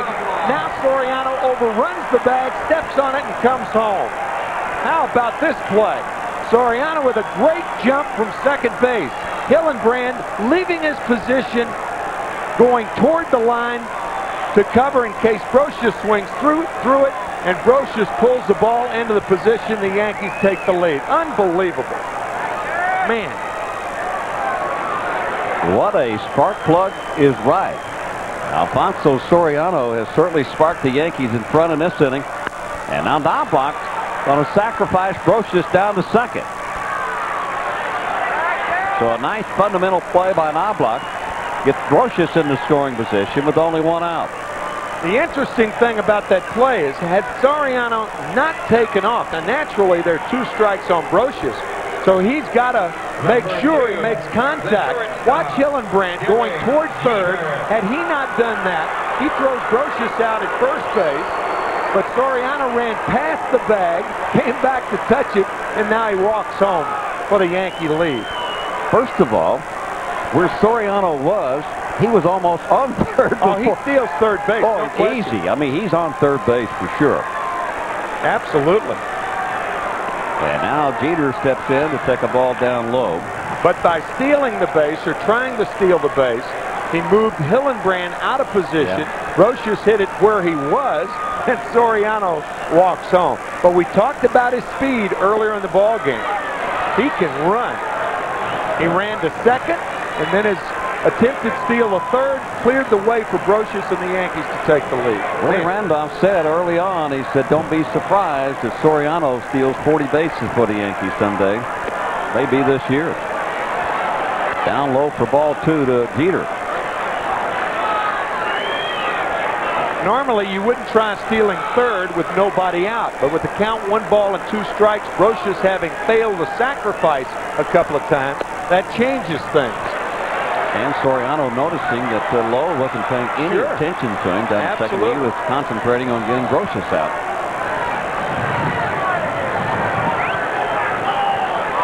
Three balls and a strike to Jeter. Brocious down at second. Only one man out. It's outside, ball 4. 2 men are on now for New York. Let's take another look at that play, Tim. Count on Scott Brocious was 1 and 2. Hillenbrand sees Soriano come home, or come to third. Soriano runs past the bag, but Hillenbrand had been cleared away from his position. Fortunately for Brocious, he hit it into the position and not down the line. Soriano not only going to third, he had to jump over the ball to prevent from being hit. That threw him off pace, but not the Yankees. They know which way to San Jose, don't they? He not only jumped over the ball, but he jumped over the third base bag right in the meantime. Right. Threw him off stride. Yeah, sure. Man, that was an exciting trip around the bases for Soriano. Well, he started off making Trot Nixon double clutch or semi-double clutch in right field to go to second. And then pulls Hillenbrand out of position for a base hit and a run scored. Talk about earning your way around the bases. Soriano just did it for the Yankees. Well, the Yankees want more. And they've got 2 men on, only 1 out, and New York now leads it 2-1 here in the top of the 10th.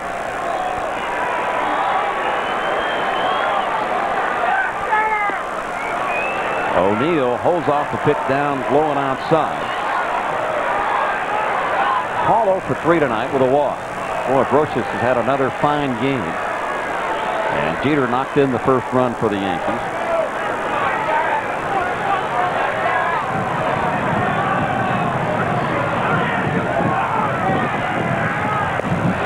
Big swing by O'Neill. This has been a fun ball game.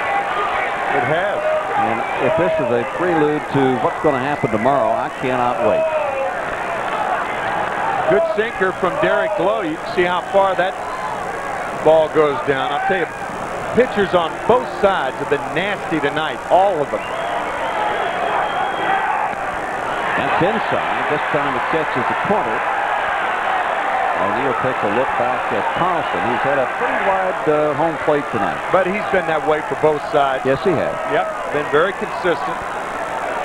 They always say, if you're going to be consistently bad, be consistently bad for everybody. If you're going to be consistently good, be consistently good for everybody. No favoritism. And O'Neill, I don't know how far that was outside. Classic O'Neill swing to stay alive, and he rouses Soho down in the Yankee dugout.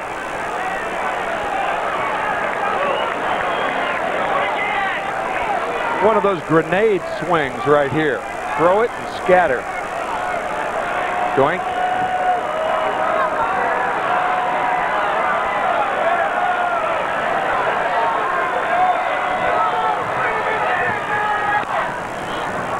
In on the hands and full foul. O'Neill loves that ball out over the plate. Probably as much as anybody in the American League, a hitter that is so adept at going the other way with 2 strikes. Somewhat not the norm. You can see Rivera. Somewhat not the norm for a left-handed hitter. Most of those left-handed hitters like it down low and in. Now the off-speed pitch. Looks like what's that, quick finger? Something along those lines. I didn't think Lowe threw that pitch, but this certainly looks like a splitter. Either a splitter or a changeup. Well, I know he has a changeup. The designated hitter. I think that was the changeup. Yeah, I do too. Yeah. Now I see the spin on it. Yeah. Yeah. So a good changeup by Lowe, striking out O'Neill. 2 out for New York. Got to bring up David Justice. 2 men are on for New York. They lead at 2-1 here in the 10th. Popped up. Offerman, shallow right field, puts it away, but the Yankees come back. Here in the 10th inning, Alfonso Soriano doing some fancy running on the bases. Brocious knocks him in, and the Yankees have a 2-1 lead. Red Sox coming up in the 10th. 1.9% financing, plus $1,000 cash back. Inch for inch, pound for pound, dollar for dollar. Mercury Grand Marquis is the best value in its class.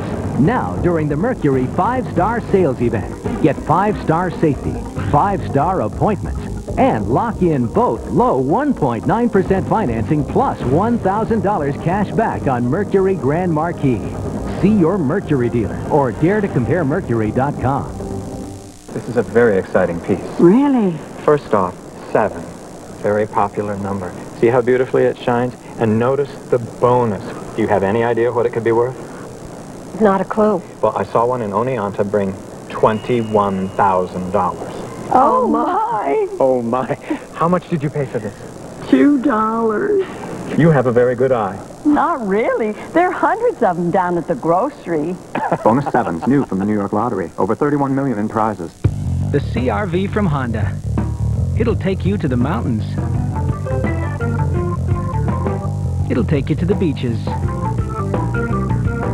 It'll take you to the desert. It'll take you just about anywhere. But it won't take you to the cleaners.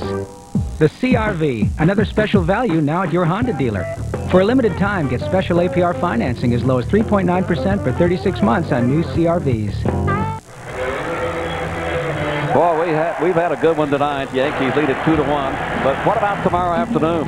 Roger, the Rocket Clemens, goes against Pedro Martinez. We're going to have all the action for you right here on Fox 5. You talk about a dream matchup. Well, it's going to happen tomorrow starting at 1 o'clock. Two guys on their way to the Hall of Fame. Last time they faced one another was on that infamous Sunday night at Yankee Stadium last year. Infamous if you're a Yankee fan. Trot Nixon beating Roger and the Yankees 2-0 in the 9th inning. The home run by Trot Nixon. And Mariano Rivera in to record a save, but brilliant work by the Yankee bullpen, retiring 12 in a row. And good work by El Duque to start. He went 5, Mendoza went 3, Stanton went 1. And then you got to face Rivera in the 9th inning to try to punch out a run just to tie it up. They're going to send up Mike Lansing, the 9th place hitter.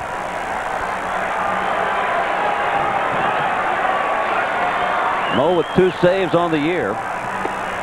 And the first pitch is high and outside.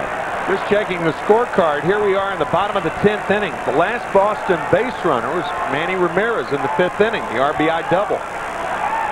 Well, you had Mendoza who came in. Didn't give up a run in 3. Perfect pitch on the outside corner. 1-1 now on Lansing. Stanton came in, pitched an inning. Nobody pitched 2 innings, that is.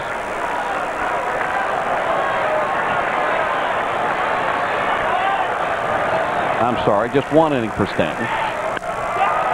And jammer right back to Rivera. And 1 gone here in the bottom of the 10th for the Red Sox. Mentioned earlier, both teams with excellent bullpen. I'm sure that'll be the talk throughout the Northeast. The Yankees have a better bullpen than the Red Sox. So far, the Yankees do. So far. Some question, you know, when the season started after Nelson left via the free agency market. Trot Nixon standing in, that maybe they wouldn't have the magic with the combination of the Stanton-Nelson type deal, and that would kind of mess everybody up out there. But they forgot about Mendoza, and if he was healthy and what he could do. He was brilliant tonight. He was just flat out nasty yes, he tonight. Was. I mean, nasty. Seriously, as many times as I've seen Mendoza pitch, I don't think I've ever seen a nastier sinker than he threw tonight.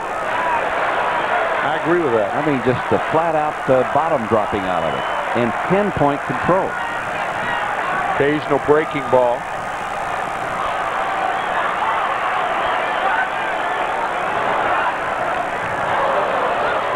Check swing foul. That's the swing that the left-handers know that's coming, the pitch.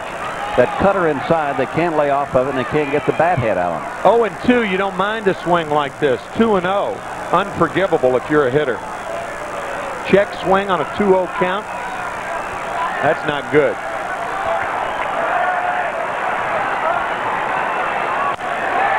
Hit hard up the middle, base hit. The bat head was out on that one.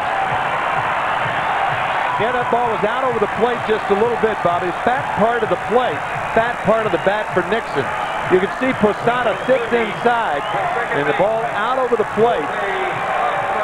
And Rivera is a high ball pitcher. The fact that it's up is not that big a deal. As a matter of fact, this fastball up is tougher to handle than the one down. That ball out over the plate. Offerman now stepping in. As we have said throughout the game, the Red Sox don't run that much. They only have 1 stolen base, and that's from Carl Everett. Only 2 attempts on the year. Yeah, 2 attempts.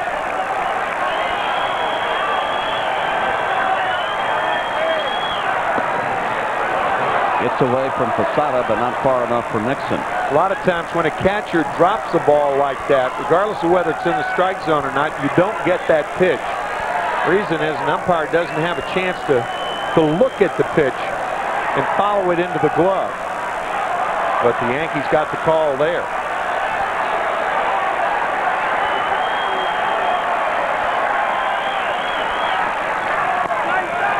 Up high for a ball. Now it's a ball and a strike. Mariano Rivera, with Everett waiting on deck, has just been simply the best closer in all of baseball in the last 2 or 3 years. He only throws one pitch. And that's the cutter, the fastball cutter. Like that one there. And Opperman somehow laid off of that one. Now it's 2 balls and a strike. That one pitch, however, Bobby, with the late movement is like 10 pitches. Maybe that's an exaggeration. Probably like 5 or 6, though. Darts inside to a left-hander. Stays outside to a left-hander. I get your point on the outside corner, 2 and 2. To have one pitch and to be as dominating as Mariano has been, that one pitch is like you said, 5 or 10 pitches. Yeah, not too many pitchers in the history of the game can be that effective with just one pitch. No. Gossage comes to mind. Goose was effective with just the fastball. Swing and a miss, strike 3. Opperman is gone. Last hope coming up in Carl Everett. Rivera just blowing the fastball by Jose Opperman.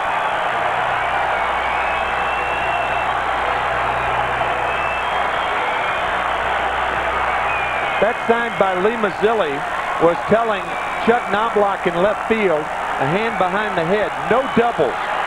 In other words, if you're going to cheat, cheat deep, especially here at Fenway in left field. Interesting, Everett is 0 for 2 lifetime against Rivera. Everett stands right on top of the plate. And most pitch, you can see how deep even Knobloch is playing in left field just to prove your point. That's foul back on a play. But if Everett's going to stand on the plate like that and have to hit that pitch inside, he better gear it up a little bit. Left-handers with a tougher time against Rivera than right-handed batters. Reason is the ball veers into the smaller part of the bat against left-handers to the bigger part of the bat against right-handers. Another foul just over the Yankee dugout. 1 ball and 2 strikes, 2 men out. Man on for Boston, and the Yankees lead it 2-1 here at the bottom of the 10th. As it often is with Rivera, it's catch me if you can, and most left-handers can't.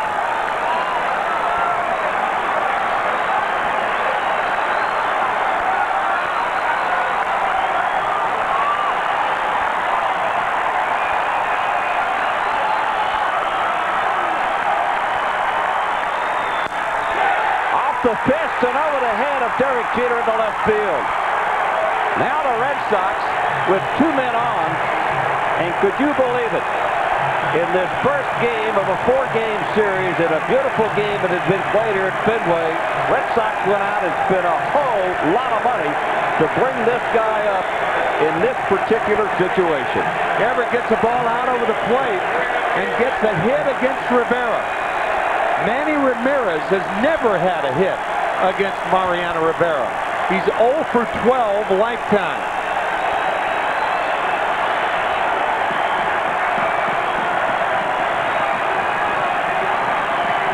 Manny has struck out twice tonight. He doubled back in the 5th inning to tie it up as he plated Carl Everett. Gets away from Posada. The runners will move up, and now the winning run is at second base. You have a very interesting situation, and that's what Joe Torre and Mel Stottlemyre are talking about right now. Normally, you don't even think about it. You put him on. Yeah. However, this is not normal.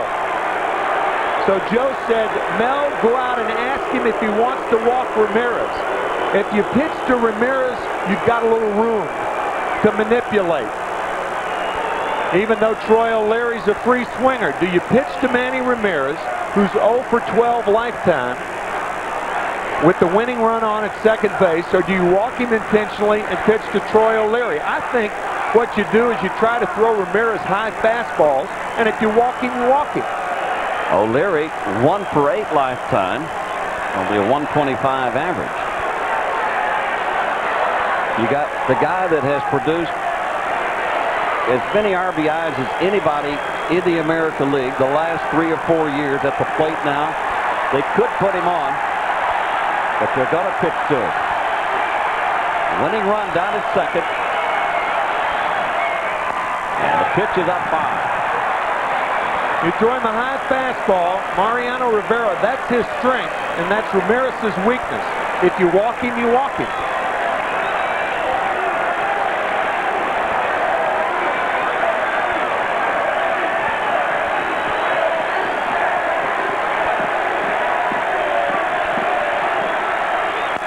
Up the middle and through the legs of Mariano Rivera, and the Red Sox are going to win it.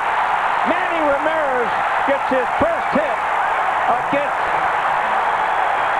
Romero, and it produces big for the Boston Red Sox, and they will take the first game of this 4-game series by the score of 3-2. Clutch hitting by Ramirez once again. I think the original plan was to throw the ball out of the strike zone up. When Rivera fell behind Ramirez, he came down on the 2-0 fastball, and Ramirez doesn't miss many, and tonight drives in all Boston runs as the Red Sox win a thriller here in the bottom of the 10th inning, 3-2. What a tough call. You got the best in the business out on the mound in Rivera. You got the best as far as producing RBIs in the business in Ramirez. Only the stats don't add up as the matchup does. As we said, Bobby, he was 0 for 12, and that's the decision that Joe Torre chose, and that's why they elected to pitch to him. That's why Mel Stottlemyre went out there. And you had to say Rivera said, hey, I want to pitch to him. If he swings at the high fastball, you got him. Well, he swung at the low fastball, back through the legs of Mariano Rivera, and that's our General Motors play of the game. How about that ball game? Wow, about that. Well, let's take another look at it. Our General Motors play of the game. Even that pitch, right around the letters. I thought that ball was a little lower than it was. But it was a high fastball. And Ramirez, sometimes you got to give guys credit, and that's one of those situations where you tip your cap. And that's what about half of New England's doing right now to the Red Sox. Well, Manny Ramirez knocked in all 3 runs for the Red Sox tonight, and a glorious win for them. That's the reason that they got him, was to do just what he did tonight. And he was outstanding. So the final score once again in the first extra inning ball game, the Red Sox beat the Yankees 3-2.